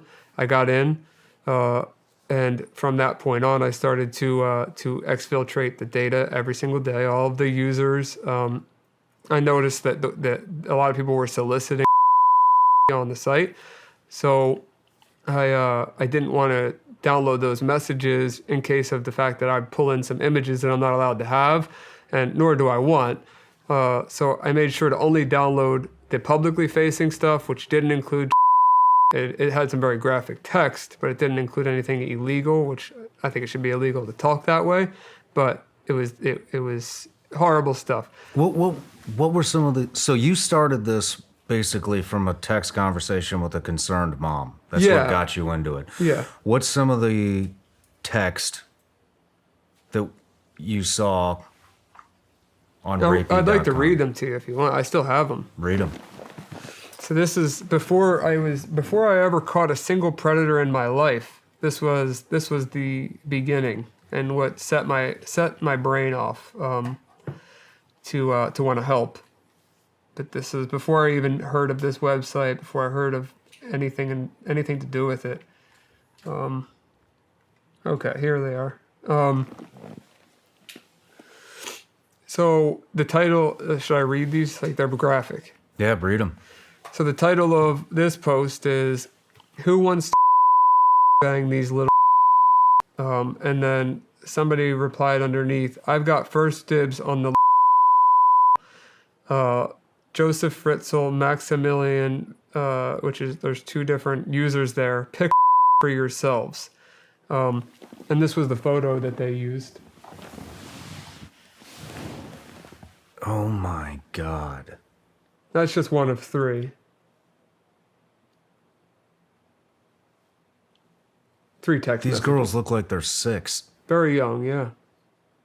And then there was that one story where I told you about I can't see it, but the story I told you about the bathtub situation where there was a father who posted their child in the bathtub, and it said underneath of it, they have no idea what's going to happen to them tonight. And then underneath of that, there were people that were part of this website who were saying what they were going to do to this child. And this wasn't just some fantasy that this guy was talking about. This was a guy posting his child in the bathtub, like for real. Like it really was his child. I assume he was a man, but it was a parent. So that really got to me. And then I got another part of this text message. I'll just read one more of the 3. And this one says that they are a 16-year-old. A lot of these people were role-playing to be children. And in our investigations, we found out there was a lot of actual kids on this website, real kids, that were under 18 at the time of this when I hacked the site. What are they doing on there? They're selling their bodies for money to these kids? To these people, yeah. It's kids prostituting themselves. Yes. Yeah. So one of them, I don't know if this is a real 16-year-old or not, but what was said was pretty disturbing regardless. It said, "God, I really want to be a mom. I need someone who wants to 16-year-old. When I have our daughter, I'd let you do whatever you wanted from whatever age. Make me watch as you teaching her how to lovingly. Don't worry if it's a boy. You can watch teaching him how to properly woman. Teaching him how to slap and hurt me to. He'd be so cute trying to so little." Oh my God. So when I got these text messages and reading them even current day right now, it makes me sick to my stomach to even think about. And I know they're gone. So, I mean, not all these people are still out there, but the website's down. How many people are on this website? At first, I thought it was a couple thousand. When I cleaned up the database and figured it out, there's about 7,000 people in just this one website, and we have a total of 5. You have 7,000 people on one website. And you couldn't become a member of this website unless you answered an application where you had to answer a question that was something like, "Are you okay with doing something horrible with a 3-year-old and in all of their holes?" You had to answer that question in detail. I forget the exact verbiage of the question. It's posted somewhere in regards to this interview or Project Veritas, one or the other. But you had to fill that out to become a member of the website you just saw, and which would tell me that either you're an undercover cop or you're an actual predator on the site. I mean, who would answer a question like that, even if they were just curious? Is there multiple? So it's a whole questionnaire you have to do to get into the site. There was a few questions, I think 2 or 3, that were really horrible, but you had to answer them, or they would not approve you to join the site. Is there any other prerequisites to get on sites like these? Yes. So what I learned in this process, doing the investigation and exporting, everything that I could legally export, I found that they used a chat app called Telegram, and they were going back and forth talking about and they would call it cheese pizza and use all kinds of different phrases for it. And I realized there was these moderators in the chat rooms outside of the website, where if you would send them, they would let you into another group which was full of. But of course I couldn't do that, so I never got to see past that part. But I do have evidence of that being a thing because I exported all the chat logs, so I can. It shows that if I were to send something horrible to one of those moderators, I would have seen something even worse, which is hard to imagine, than we are already seeing here. What did you do with that information? Actually, let me backtrack. I'm sorry. How long did it take you to crack into that website and get this information? I wasn't sure, like I said, when I got the text messages, and I wanted to try to my goal was to just take the site down, and I knew I could make that happen because it was on the clear net, regular internet for anyone to visit. I knew I could do that, but I didn't know if I could actually get access to their server. Once I found the vulnerability, maybe an hour, 2 hours at the most, if I could remember correctly. It wasn't long. And they never found out they were hacked. So to this day, they never found out. They will never find out. I mean, unless somebody in that database is watching this, now you know. I have your data, and we will find you. So I actually recommend you come forward so we don't have to make the story up for you. What did you do with this information? So as soon as I got the information, I thought it was a slam dunk. I thought, like, these people were going to jail.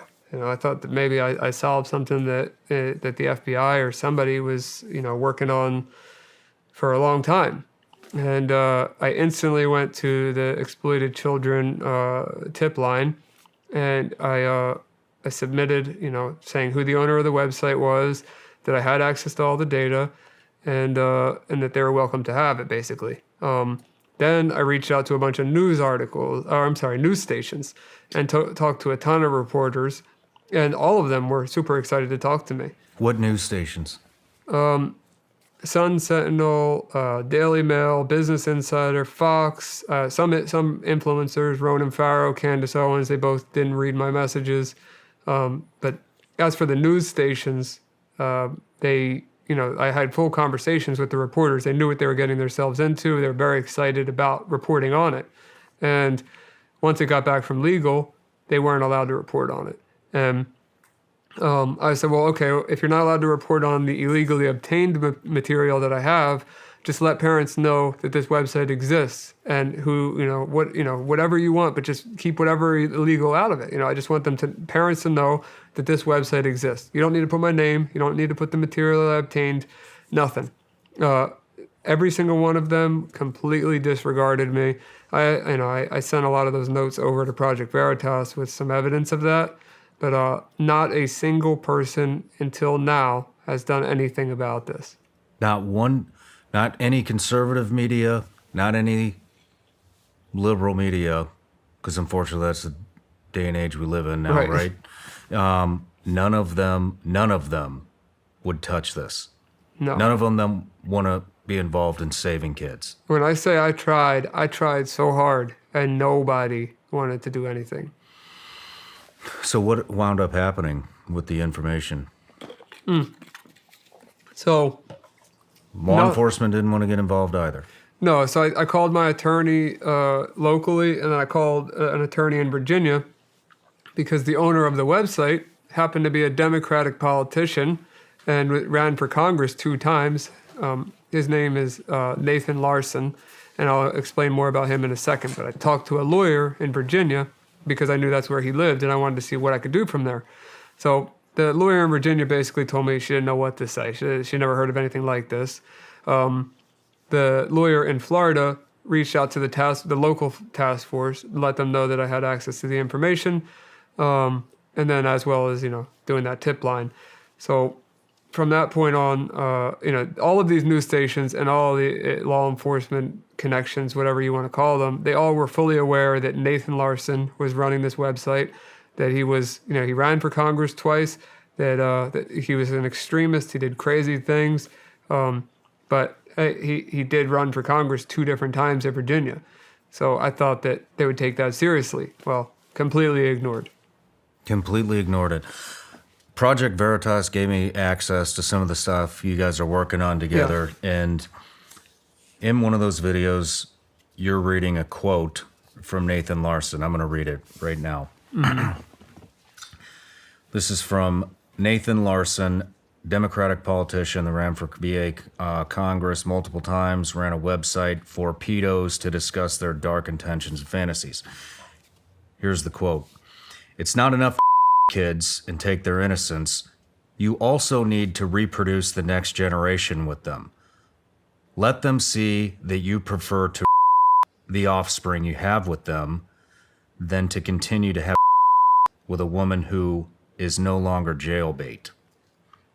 The quote continues, "But you can still sometimes.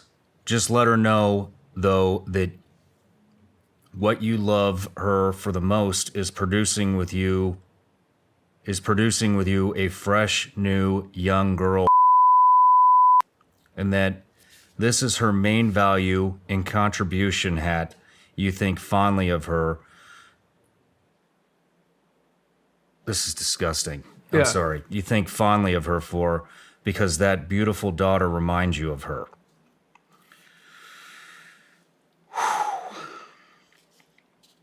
It's unimaginable. It's like, how do people think this way? But there's so many people that think this way that it's alarming. Is the word for it. I don't know how else to put it. It's way more people than you'd think, than you'd like to believe. Code words: pizza and cooking, and cheese pizza stands for. Yep.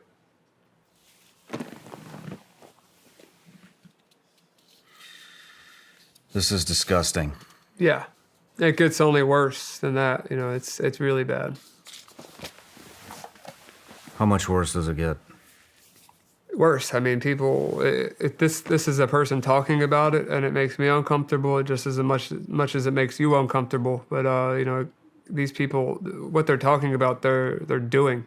This guy isn't some guy with a bunch of fantasies. This guy got arrested 6 months after. Nobody did anything about it. And, like I said, I try my best. He gets arrested 6 months later with a 12-year-old at a layover at an airport after he kidnapped her. So not only did he talk about it, he did it. and he got caught. As for some other people, I don't know how much more I can go into it, but one guy we're investigating, as of 2020, which is after I submitted the data, he got in trouble for doing something horrible to a child as well, became a fugitive, and I think they eventually got him. But, we're not even close to through the list yet, and, we got a lot more people to expose, and they're not just talking about it, they're doing it. Let's backtrack real quick because you kind of breezed over what happened. So the guy with the daughter in the bathtub. Yeah. What happened? That guy with the daughter in the bathtub, I don't know where he went. He's part of the database. I'm talking about the guy that got arrested in Denver. Oh, that's Nathan Larson. Okay. So Nathan Larson, he got arrested 6 months after the fact. After I hacked his site, after I submitted it to the authorities, to all the news stations, he gets arrested with a 12-year-old girl and gets arrested for kidnapping. And I don't think he got charged with rape, but he got the kidnapping charge. Nathan Larson then went to federal prison for that. And, the website went down. And, he sat in prison for, I forget what the sentence was, but it was quite a long time. And to my knowledge, when you're a person like him, you are going to be you're going to be separated in a federal prison from the regular inmates. And, spoiler alert, but Nathan Larson's dead. And the reason why he's dead is due to starvation. The news says that it's suicide. If I had to guess, the inmates that were, responsible for feeding him just let him, starve to death. And I believe he deserved every second of that pain. You and me both. So there's been five other sites that you've cracked into. So when I hacked Rapey, Nathan left backups of his previous websites on the same server. So it really only took one site to get all 5. How many names altogether? I can't give you an exact number. I'm not sure. I bet it's tens of thousands. Tens of thousands of people. Are these people all in? Where do you know where they're all at? Are they from all over the country? All over the country. world? Some are international, but most of them, are in the country. So when did 561 PC start? So 561 PC is an organization that I created with a friend, Scrappy. He's an MMA fighter.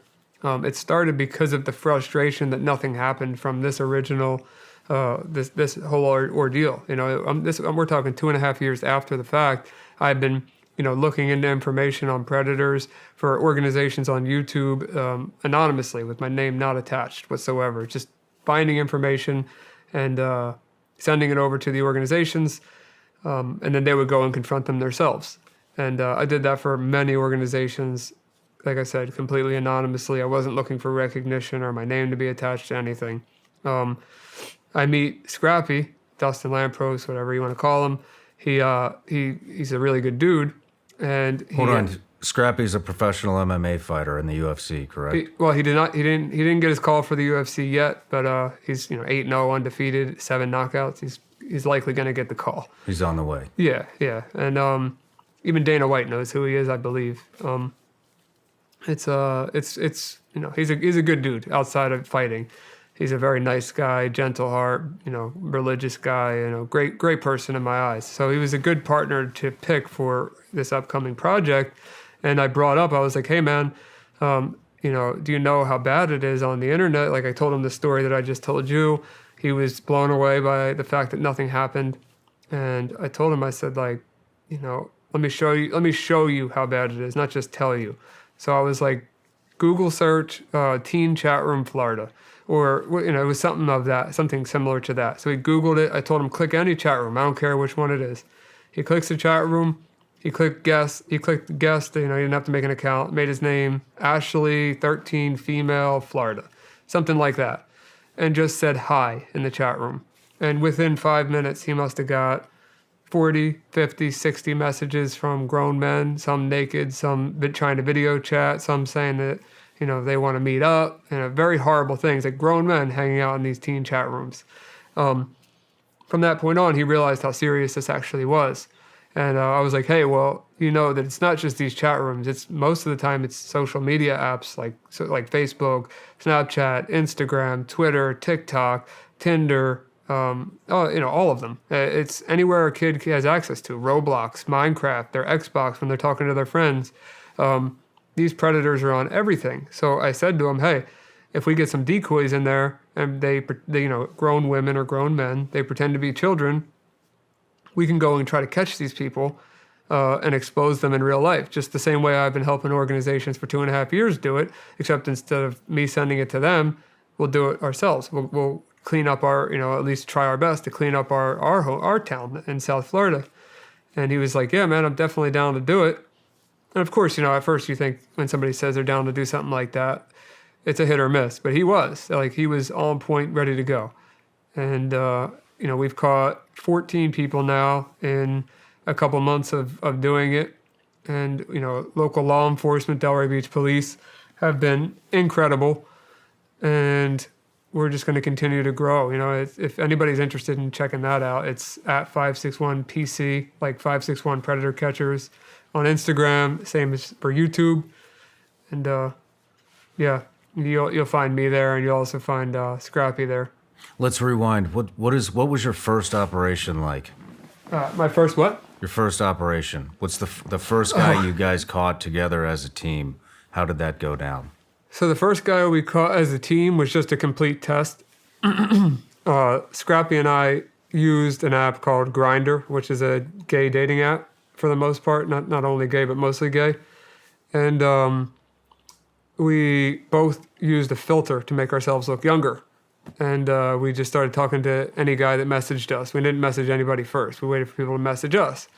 And one guy eventually, within an hour, decided to talk to us. And we went out, met him, called the cops. And the guy ran to the bathroom. We couldn't film in the bathroom. Where'd you meet him? Right on Atlantic Ave in Delray, in front of 1 million people. And I embarrassed. I screamed at the top of my lungs at what he was there to do. And I don't do that anymore because you can get a disorderly conduct for that. I didn't know that at the time. But that was my first encounter. Guy just ran to the bathroom, though, and hid until the cops got there. And at that time, the cops had no clue what was going on, so they just let him go. Have you gotten anybody arrested? Yeah, multiple people. How many? 3 so far. Let's go over the first one that you got arrested. What did that operation look like? That one is actually... I think. Do you mind if I go over the guy that I know the full story of right now? Because some of them are active. So, one guy, we have a YouTube video, and we made him, do pull-up. We made him do push-ups and sit-ups, to distract them while the cops were on their way, and. He said that that the girl had bleeding hips, and I believe he said something about wanting to take a shower with her or something like that. And how Florida works is they have the police station, and then they have the state attorney. Some states have district attorneys, some states have state attorneys. I think they're the same thing, but they're just named differently. But the state attorney is the one that ultimately makes a decision on if the person is going to be convicted or charged with these charges. But the cops make the decision on what they're being charged with. So we meet the guy. He admits to everything, that he said in the chat logs. He admits to maybe even a little bit more. Then he admits it again to the police officers. He goes in the interrogation room. I send the chat logs and the video to them while they're interrogating. He admits everything to them because it's not evidence until the predator says it. Like, our evidence isn't valuable because we're vigilantes. So, it's not technically evidence unless the police obtain it. So all of that went well. The cops Delray Police spent a ton of time building the report out for this guy. State attorney, was kind of iffy about it seemed. And the entirety of the case was thrown out because there was no shower inside of Walmart. So there's no way he could have showered. You've got to be shitting me. Yeah. So it's a little bit rough. We had a meeting. Do you know who's responsible for that case getting dropped? I don't. I know it's the state attorney for Palm Beach County, but Yeah, I don't know the exact name. Is that an elected slot? I believe so. We should look that name up and post it right here. It's wild to me, but the one thing that I can say is that one of the sergeants who used to be a detective did have a meeting with us right after that and told us what the state attorney would be looking for to secure a conviction. So we are trying to fall within those guidelines now. Like, we call the cops regardless every time, but we're not sure if we're going to get an arrest or not unless it falls within the guidelines that we're told. Ryan, do you think you could demonstrate right here, right now, how fast these sexual predators will show up in a chat room? Yeah. Fire your computer up. Let's do it. All right, I'm recording, so now I'm just going to say, hi, who wants to chat? And I named myself Ashley Female New Jersey, 13 Female New Jersey. Let's see how many private messages come in. 2 already. 3. It's been like 10 seconds. Yep. Hey, want to fool around? Hey, how old are you? Let me just copy that and send that to everybody because we got other messages coming in. What chat room are you in? Just a teen chat. Hey, you want to cuddle a bit? I'm giving them the benefit of the doubt right now that they didn't read the. Oh, he's 47. 47 years okay old in with a my teen age? chat room. You got him in what? 5 seconds? He's Yeah. already messaging in? Oh yeah, there's a ton. I can't even keep up with them here because every time I click one, there's more on the list. He says he's okay. I said, "Are you okay with my age?" He says, "Yes, age 13, like my profile says." I got 2 more messages, so now we're at 1, 2, 3, 4, 5. I'm 19. Let's ignore the 19-year-old, even though it's disgusting. It hasn't even been 60 seconds yet. Okay, there's another guy. Here's the other guy. This guy's 15. Ignore him. That is a real teenager in a teen chat. The 47-year-old says, he said age. I said 13 like my profile says. He said name, Ashley. And then another guy just messaged. How old are you? Okay, this person's a child too. So out of all of these, there's one guy here who is 47 years old, less than a minute, who wants to talk to a child in a teen chat. And I only said hi in the chat room, nothing else. Holy shit, dude. You jumped in a chat room. You called yourself Ashley 13, New Jersey. Literally less than 10 seconds. We have a 47-year-old wanting to have sex with a 13-year-old girl. Yeah. Yeah, that's how quick it is. Like I Googled teen chat. I'm in a different state, so I get different results here for, the local teen chats. There's no way for me to set it up. All I did was say hi in the chat room and press enter. And a bunch of messages came in. Some were from actual teenagers, as it should be in a teen chat. And one of the guys, which, who knows if they really are teenagers, that's another thing. But one guy was open about that he was 47 years old, and he was completely fine with the age. Where all is this happening? Is this happening? Just list off where this is happening that everyday people use all the time. Facebook, Instagram, TikTok, Snapchat, Kik, WhatsApp, Roblox, Minecraft, Xbox, PlayStation. Xbox and PlayStation? Yeah, because you can chat with random people in games. They could represent themselves as whoever they want. Yeah, I mean, it's just, the list goes on. Anywhere where a human can communicate with another human, the child is not safe. So parents need to be watching that. And not just assuming if your kid says, "Hey, I'm on the phone with my friend," which friend is it? Is it one that I know?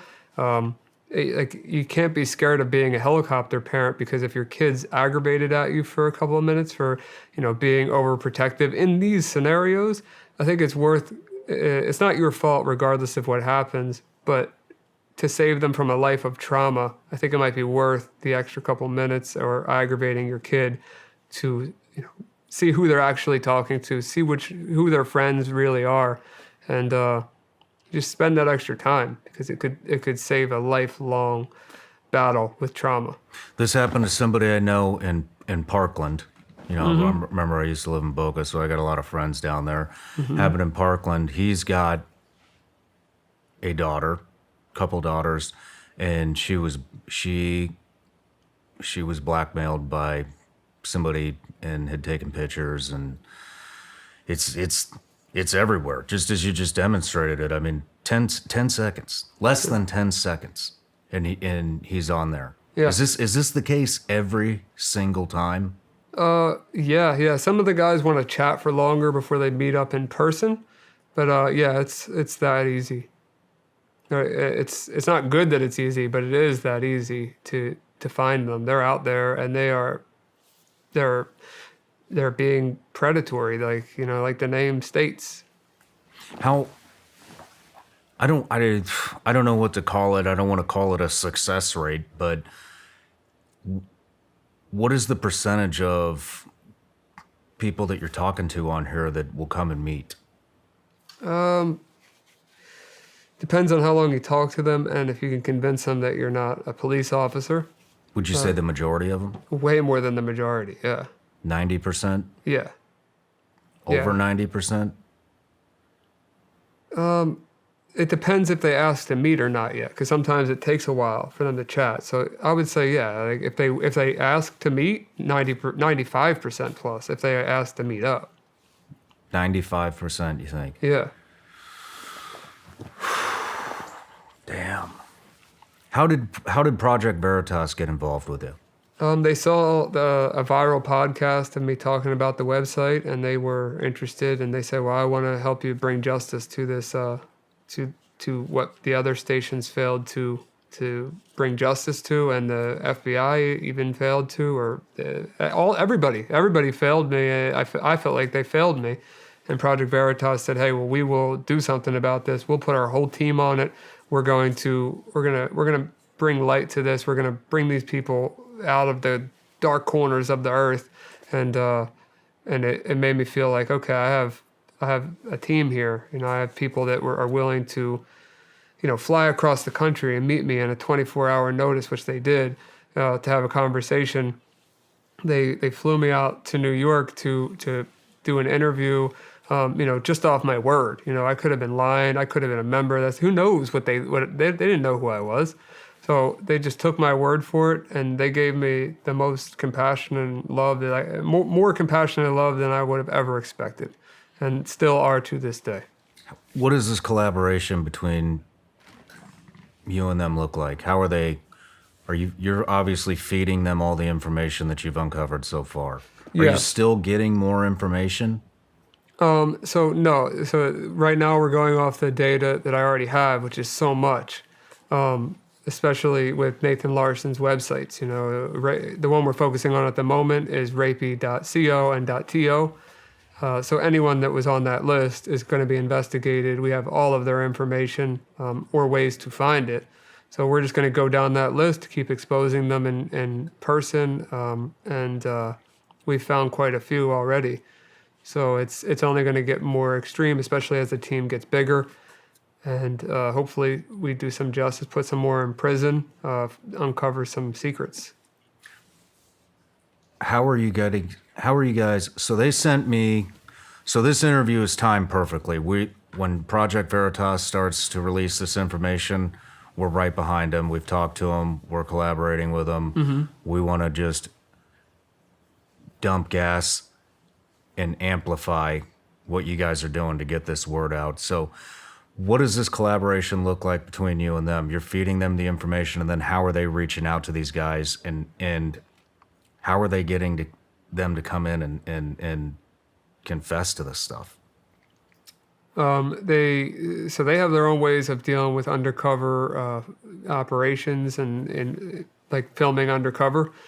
But when we find the information on the people, we're going off the database, we're taking the information per user, we're tying that to what we have some archived images of when the website did exist.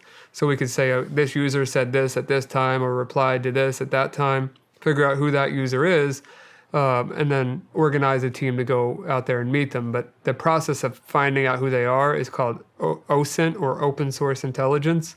And Project Veritas has been doing that already for years, as well as me. I specialize in OSINT, and obviously being a hacker, it just comes with the territory. So working together as a team, finding these people has been, no different than what I would do on a daily basis, except it's just making a bigger impact. How many guys have you guys put in prison so far? I don't think I can talk about that part yet. Okay. Yeah. We'll wait. Let's talk about the John Lewis confrontation. Yep. He was on rapey.to website with his email link to it. He says he found the website through a Telegram group. Yeah. First, he admits to having a fetish to young children, went to therapy for help with that addiction, has been going for many years and has made a little progress with his addiction. Addiction to porn, right? Yeah. Yeah. Do you want to talk about that interview at all? Have you seen that? Yeah, I watched the interview, and the guy is in a facility for his addiction to porn, but was completely cognizant and coherent. There, he wasn't like a mental health case to like where he didn't know right from wrong. He definitely was fully aware of what he was doing. Like I said, he's one of 7,000 on that list, but he did admit on an undercover camera that he was to child, he was soliciting, and that he was a member of not only but those Telegram groups I mentioned earlier that were trading and soliciting child. He admitted all of that clear as day on camera. So that will be forwarded along to the police, and we'll see what happens from there. But that was very recent, his confrontation. The application question to join the group. We've already gone over this.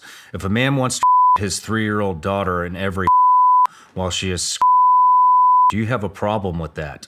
Please elaborate on your thought process so we can better judge your suitability for this site.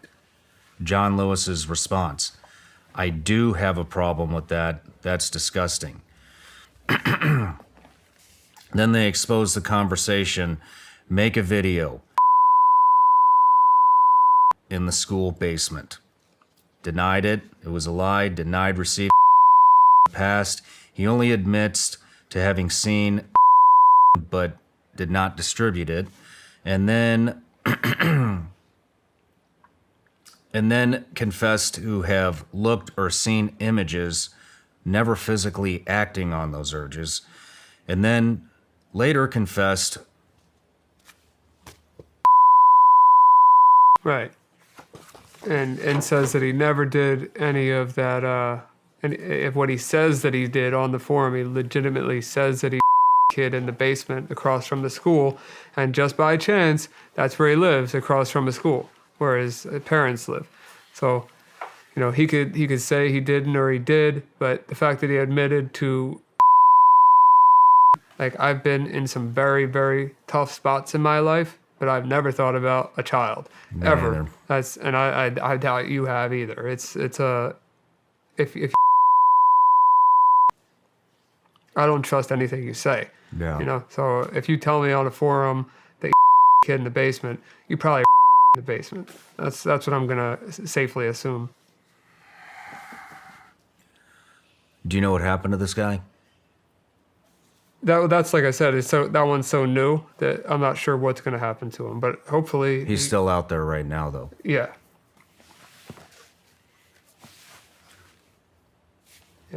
How do we solve this shit, man? There's no way to solve it for sure. Like, it's never going to go away. And unfortunately, we have some states that are trying to normalize it. We have states that are trying to make it a sexual orientation. And then we have other states What like states? California being the main one that I know of. What are they doing? They're trying to make it a sexual orientation. I think they're calling it something attracted minors or something. They're making this a thing. They're making it okay. We need to accept. So now we need to accept people who are little kids. Yes. That's what they're trying to do. Accept that now. Yeah, California is one state that they're trying to make it part of a sexuality to be attracted to children. It's a sexuality to be attracted to children. Do you know any of the other states that are doing this? I could Google it, but California is the main one that I know of. Not surprising. Yeah, not surprising. Not surprising at all. Yeah, so that blows my mind that's even a thought. And then there's people that defend these guys as it's a mental illness, it's a sickness, it's this, it's that. I don't care what it is, because it affects somebody else. You know, it's going to ruin somebody's life forever. Why do you think these states are pushing this shit? I don't know. But Florida, I'll give you a good example. I mean, DeSantis is trying to pass a bill to issue the death penalty for sex crimes against children. From what I understand, that's in place. Is that in place now? Is it locked in? It must have been recent if so, but... I don't want to misspeak, but the way I understood it is that it is in there now, and that if you're doing this shit and you get caught, they're going to fucking kill you. I love that. Why is it... That should be the case everywhere, in my opinion. Why are all the Democrat states trying to legalize this shit and make this normal? I don't fucking understand that. I don't know. I don't know how you can vote for that shit. I don't know how you can affiliate with that shit. I don't know how you can think it's okay. It's fucking disgusting. Yeah. Yeah, I agree with you. It's like, but they're how do we stop normalizing that? kids. Yeah. And they're creating people and to people defend are them. voting this shit in. Yeah. Fucking Gavin Newsom got recalled and they voted him in again. And look at this shit. Now he's making this shit normal? I mean, I hate to get fucking political, but what the fuck is wrong with these people? I agree with you. It's I can't explain. I wish I could. I wish I could explain why we just got a message in 10 seconds in a random chat room from a 47-year-old man wanting to. But I can't. I have no explanation. And all I know is that we need to find a way for parents to be educated and for kids, when they get old enough, to be educated, so that this doesn't happen to them. That's all I know that I could do. And the only other thing I know I could do outside of educating parents, schools, children, is help some organizations out that human trafficking and victims of any type of sexual assault, whether they're children or adults. Like I have the resources and the team and the skill set to be able to help people. I just need those people to be put in place, as well as, let's say, parents monitoring their child on an app. I have some ideas in my head for apps, but I don't want to plug a specific app if I don't know if it's great or if I can trust them. So, even if you don't plug, even if you don't plug an app, Ryan, what do these apps do? Like, so if I put this app on my son's phone, what do I get? So you're going to know where he's at all times. You're going to be able to read his text messages. You'll be able to check his app usage. You'll be able to, lock down certain parts of the phone that you don't want him to be on. And just basically as if you have access to the phone, but you have more access than him. It's really more, I think it's more important to do that and have your kid aggravated at you than, like I said, the latter. Yeah, I mean, I would 100% agree with you. I mean, So basically, the these statistics apps with the 1 in 10 people before the age of 18 are sexually assaulted, and 40% are 12 years old or under. I didn't know that. Yeah, I mean that's 40%. 40% are under 12. So it's important to do this stuff, So with these apps, so the way I'm understanding what you're saying is, if I put one of these apps on anybody's phone, I basically get control, just like you were talking about earlier, of people's computer. I can control everything they're doing, what they're looking at. It's like a commercial remote access Trojan. How easy is it to manipulate the app? I mean, because here's my concern. I'm getting old, and my son's going to be a lot more tech savvy than I am. Right. So he's going to learn how to defeat that. Yeah, for sure. So I don't think that it's going to be easy. As of right now, I know it's not easy. I know of one that my uncle is using, and it hasn't been beaten by his daughter. So I don't think it'll be that easy. Nothing's impossible, but they could always get on a computer, which there's other ways to protect the computer. If it was me as a kid, maybe I'd get a little more crafty because that's what I like to do. I like to hack computers. But I don't know. It would stop me and make me second guess what I was doing if I knew my parents or parent was watching everything that I was doing online. I would second guess my conversations and who I talked to. Damn, man. This shit is... Because I'll give you one example. A guy was talking to our decoy. This is like the second or third person that we caught.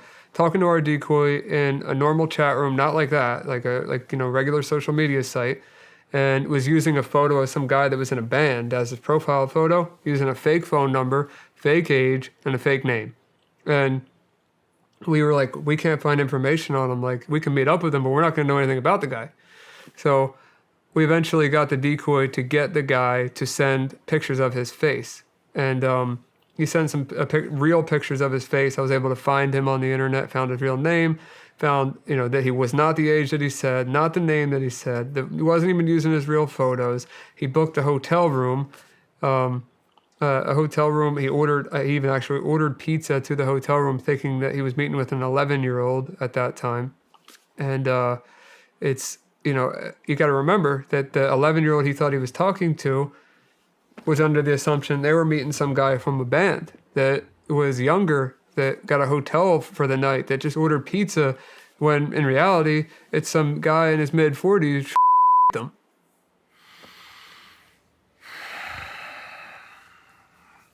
It's unbelievably messed up. Let's take a break. I need a break.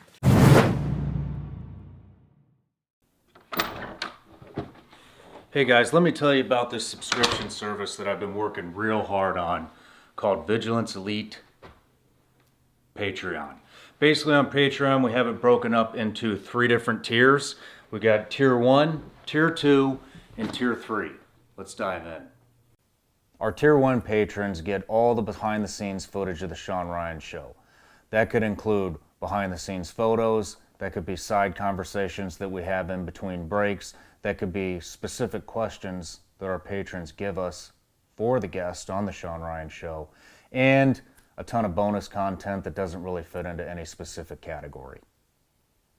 For our tier 2 patrons, they get access to our tactical training library, which consists of well over 100 videos.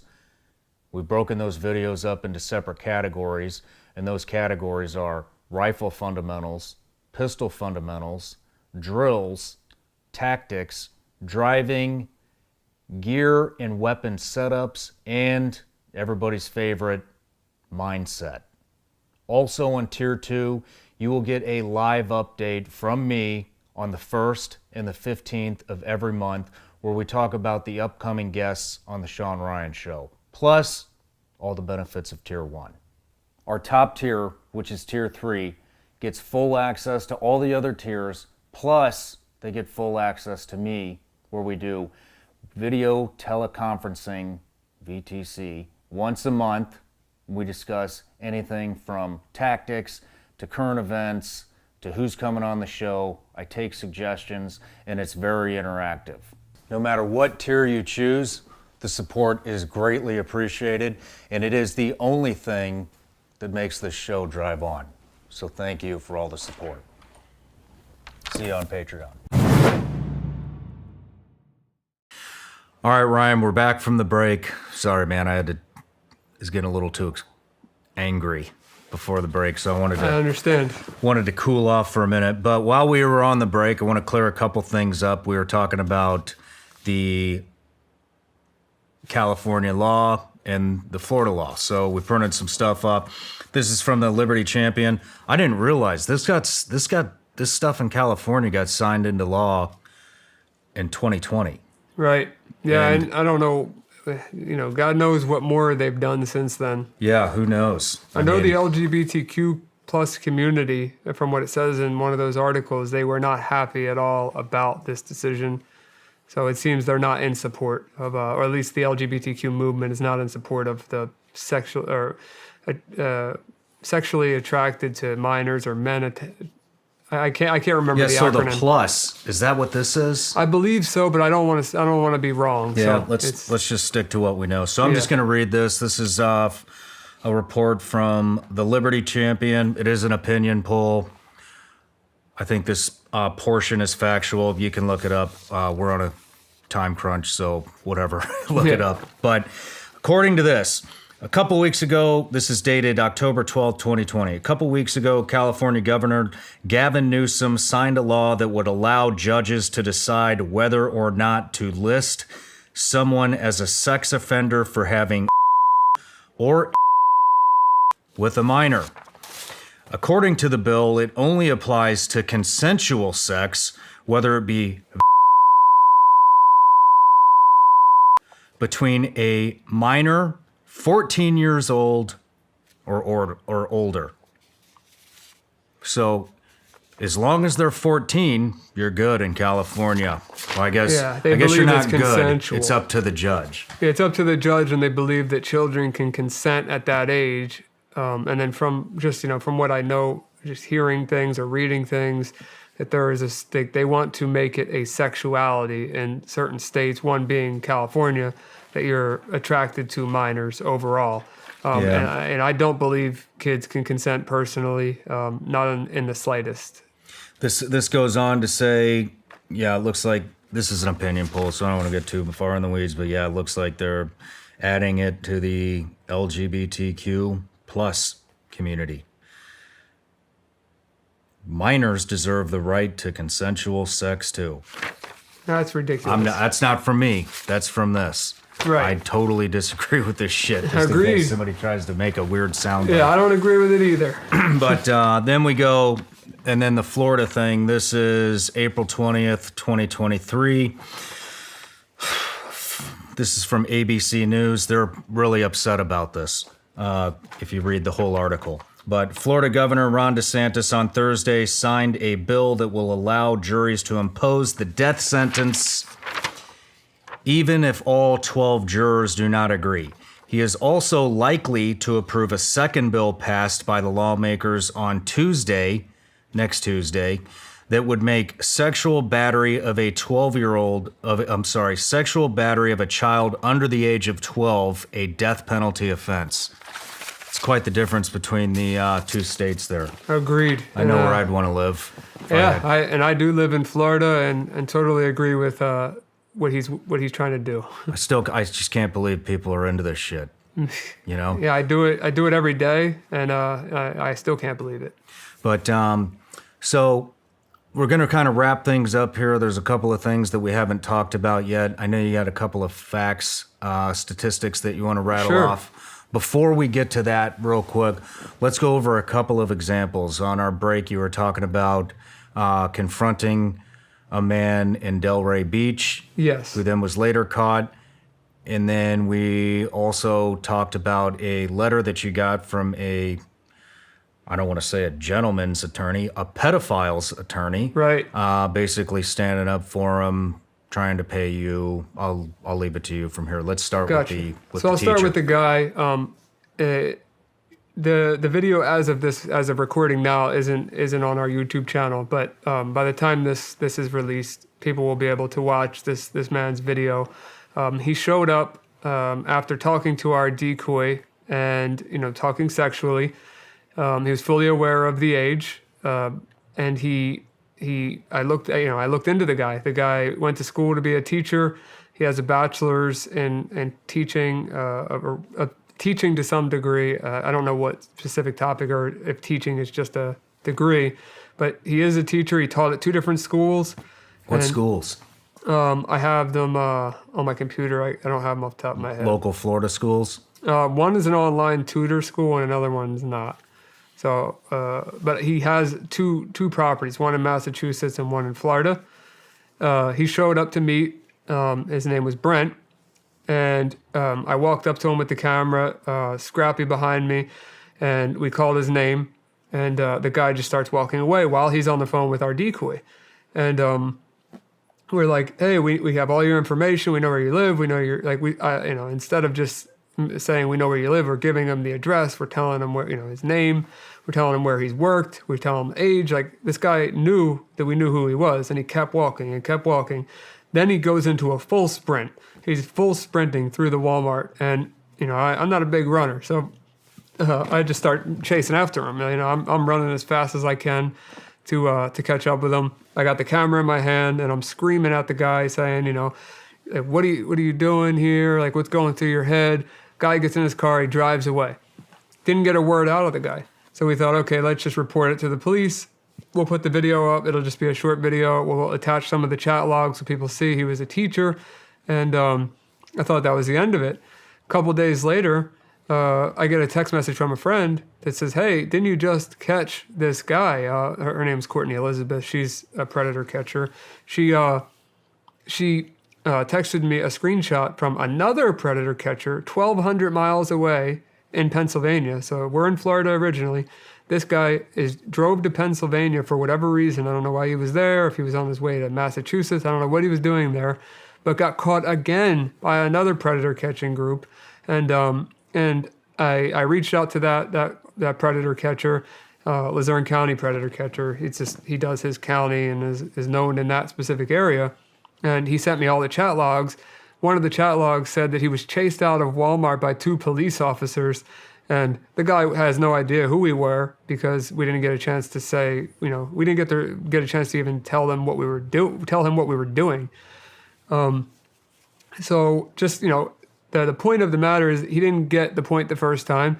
He likely ran from Florida because he thought he was being investigated or wanted by the police. And then you also have to think, if he got caught twice by 2 predator catchers, which is not the most common, profession or niche in the world, how many times this man has not been caught? So it's disgusting, that he's a teacher, and disgusting that he'd do it twice. But just think of the amount of times this man has probably not been caught. So that was one thing. And then we caught another guy that I wanted to reference. We caught another guy named Steven. We went to his job. We asked for him. What was his job? He's a manager at a seafood restaurant. And we showed up there. We sat at the table. He was supposed to meet with our decoy. At that point, it was 13 or 14 years old. My memory serves me correctly. And he bailed last second that day. A lot of times these guys will bail and then they'll come back, or they never really disappear because they can't control themselves. This guy was very sexual. He said that he wanted our decoy to sit on his face. He wanted her to come back to his house. Horrible things. So we were like, you know what? We're not going to let this guy just bail and disappear. We know where he works. We have his information. Let's just go there, order 2 glasses of water. We know he's the manager, so he'll come up after we request the manager, and we'll bring him outside and have a conversation. So we did that. He was fully aware that he was being recorded, and everything was very transparent what was going on. We asked questions. He told us the answers to them. He knew we weren't police. He knew he was free to go at any time, and he offered a ton of information. That was up to him. That gets over with. Police come. We give the police all the information that we have, and some time goes by, and I get an email, which the original email was, saying to take the video down off of the internet, and that went to Scrappy's cell phone, and he didn't see it at first, but then when he did, he sent it to me, and then I replied to it. But the first email was straight to the point, like, take this video down. It's in violation of this statute, of the privacy laws of Florida, and last time I checked, you can record in public. You have no expectation of privacy in a public place, audio or video. And so I wasn't too concerned about the threat from the law firm who's representing our predator. So I sent the reply back and I said, take a look at the person that you are representing. Here are the chat logs if you want to be clear, because I didn't release them with the video. So the attorney could read all of the horrible things that the guy not only admitted in the video, but that he said himself in the chats with pictures of his face. Then they reply a few days later, and I'll read you their reply. They said, thank you for your response. In accordance with Florida Statute 934.03, we are requesting that you remove the video, As stated in my previous email, this video is exposing Mr. Blank to an increased risk of physical harm. In the video, you have exposed his face and full name without his consent, which is a violation of privacy laws. See below. And then this is from the statute. In Florida, it's illegal to record an in-person or telephone conversation without the consent of all parties. Violating this law constitutes either a misdemeanor or third-degree felony, depending on the offender's intent and conviction history, can also subject the offender to civil damages. And then at the bottom, this is the kicker, we respect everything that you do and acknowledge your mission of doing what is right and protecting the public. In fact, we would like to offer you $1,000 to support your cause and for the administrative costs for the removal. I will also be at your service if you need our help in the future, if you face any legal issues with your channel. Again, we're not looking for a battle, we're looking for your help. Respectfully, Blank. So I will not release their firm's name. I don't respect the fact that they're representing a predator, but they haven't filed a lawsuit against me at this point. If they do, this email is in my possession. It was sent to me. I can release this email. It's not a threat by any means, but I will release it to let the public know that, somebody's representing a predator and trying to make my life and Scrappy's life more difficult, about exposing a local predator. And then number two, the fact that they said that they would want to represent us. Why would we ever want legal advice from somebody that would take most likely $500 from a predator to take down a video that is educating the people in the area who's dangerous? Why would we want to be represented by somebody that's okay with that? Yeah. So I just wanted to let you know that one. That blew my mind. This stuff just goes on and on and on. And Ryan, I want to get you back here again to dive into this more, maybe in 6 months or so, because I know there's going to be a bunch of stuff that develops. But yeah.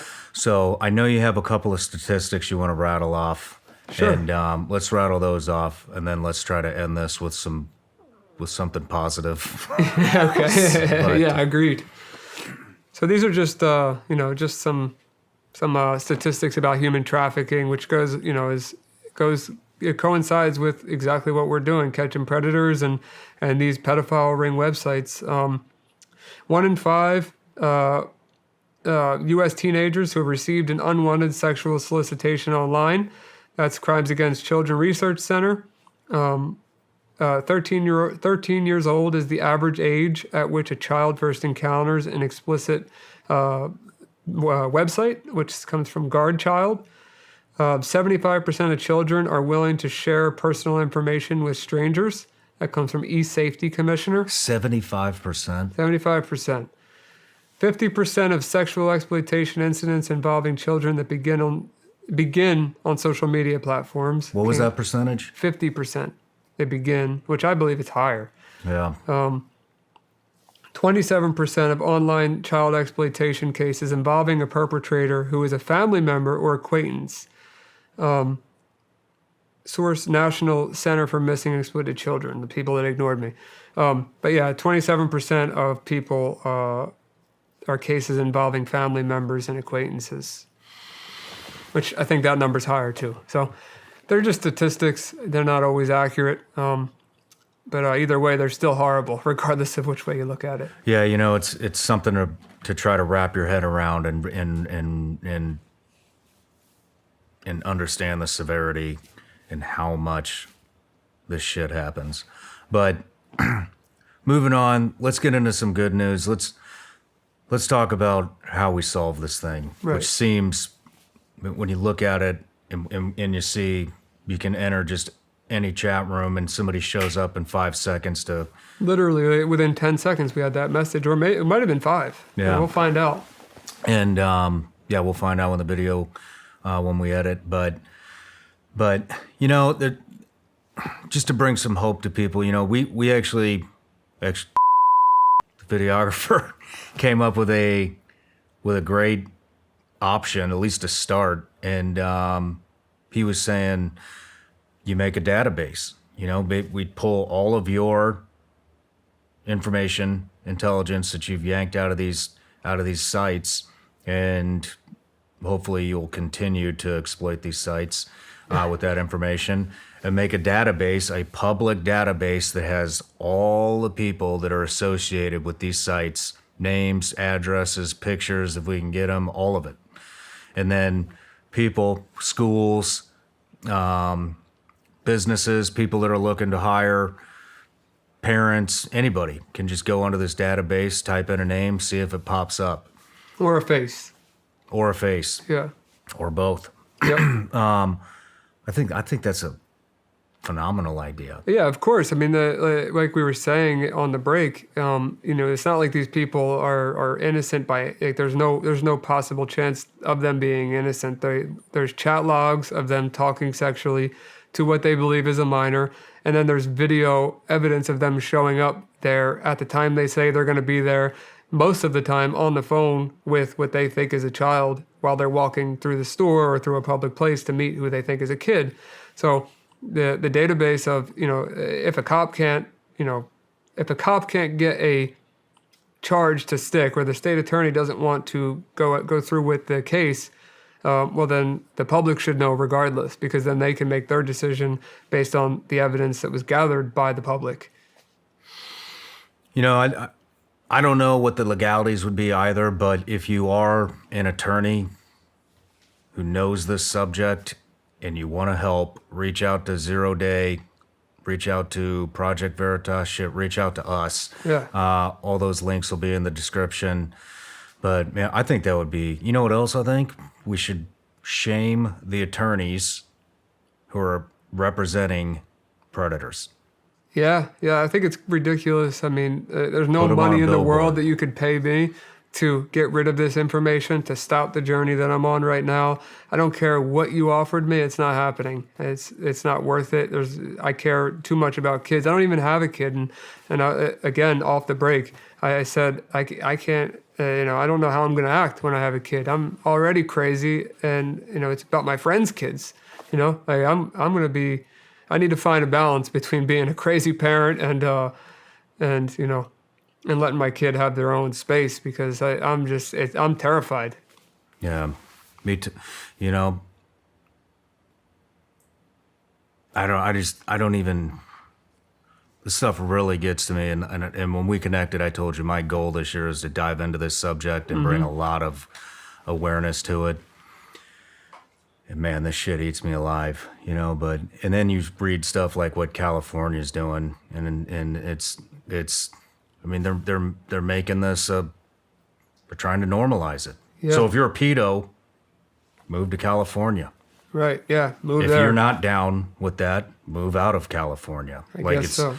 It's getting to be that simple, They're gonna, look what's going on there, Yep. Everything, the whole, anyways, whatever. But, I really want your word to get out, and I want to connect you with some people. I want to connect you with my friend Matt Murphy, who's doing Operation Light Shine. He's making a huge dent in this stuff. I think how this ends, obviously government's not going to get involved, Right. especially in particular states. I guess Florida's getting involved. Florida might, yeah. But whatever, government moves as slow as a snail. So I think what it's going to be is it's going to be this collaborative effort from citizens, people like you, people like Matt Murphy, going after these guys. There's other organizations out there, and it's this big it's turning into this big collaborative effort, to get rid of these people and expose what they're doing and educate the public on how to keep your kids safe. And just, Ryan, just with what you're doing, I think I may have brought this up at the beginning, but I mean, if you think about the impact that you're having, you're educating kids. Kids are going to wise up to this stuff. That's going to drop the numbers. Parents are going to be listening to this. They're going to wise up to this. That's going to drop numbers. Mm-hmm. Predators are going to watch this and realize we're coming for them. And we are heavily. And they're going to get scared, and some of them are going to stop. So just by doing this show, this one show, it's going to stop a handful. It's going to save at least one kid. That's I can good with guarantee me. you that. One kid is good with me. I want to also, actually I already sent the text, but I want to introduce you to a podcast that's they do phenomenal work. It's called Concrete. It's run. Their host is a guy named Danny Jones. I think he's somewhere in the Tampa area. Okay. I'd love to connect you with him. I haven't even met him in person, but I'm a huge fan of their podcast. That's one that I watch. They I think I've dive actually deep seen into it. stuff. I've seen it with. I met one of the guys. Oh, good. Yeah, Well, I didn't meet any of the. I'm sorry, the producers of the show. It was somebody that was interviewed. He was a fraud guy, but yeah. Well, I'd like to introduce you to them because I think they will have the courage to help you get the word out. And there's another guy, Julian Dorian, who I'm actually going on his show here pretty soon, and I want to make that connection too because that guy he does some really, really, really good work, and I'd love to make all three of those connections with Matt, Concrete guys, and Julian Dorian. So I really appreciate that very much, and yeah, the more we can make, the more noise we make, the better. And like I said, the resources that I have, and the abilities that I have, and the abilities my team has, especially with the cybersecurity company and my hacking team combined, the more resources, the more we can do. I mean, it's very simple. If I don't have access to these missions, or I don't have access to some tips or what, I can't do anything. yeah. So Yeah, what I want to end this, I want to say, if you have fallen victim to this, or you know somebody that's fallen victim to this, speak up about it. Get in touch with Ryan Montgomery. All your links are going to be in the description. 0 Day, your Instagram, with a 0, not spelled 0. 561PC, that'll be linked. Project Veritas and everything that they're doing, all that stuff's going to be linked in the description. And if you don't want to reach out to them, you can reach out to us and we'll put you in contact with them because they're the ones doing the real work. And this is how we battle this shit. You've got to speak up. You've got to get to people that can lead you to the right people, and we got to expose these people. The predators. Man, what a heavy subject. yeah, unbelievable. What do you got coming up? Well, hopefully, when this release comes out, and I have some people reaching out, and not entirely sure I want to do them based on some things we just researched, but yeah, more to come. I think that I'll start with your connections. Right on, man. Yeah. Well, Ryan, I just want to say, man, it's you're just a great human. Helping addiction, helping people that are addicts out, and then it morphed into this. And you obviously have a heart of gold, and it shows. And Thanks. I'm just proud to know. Likewise, man. Likewise. Thank you. I appreciate you. All right, brother. Best of luck, and I'll see you soon. See you soon.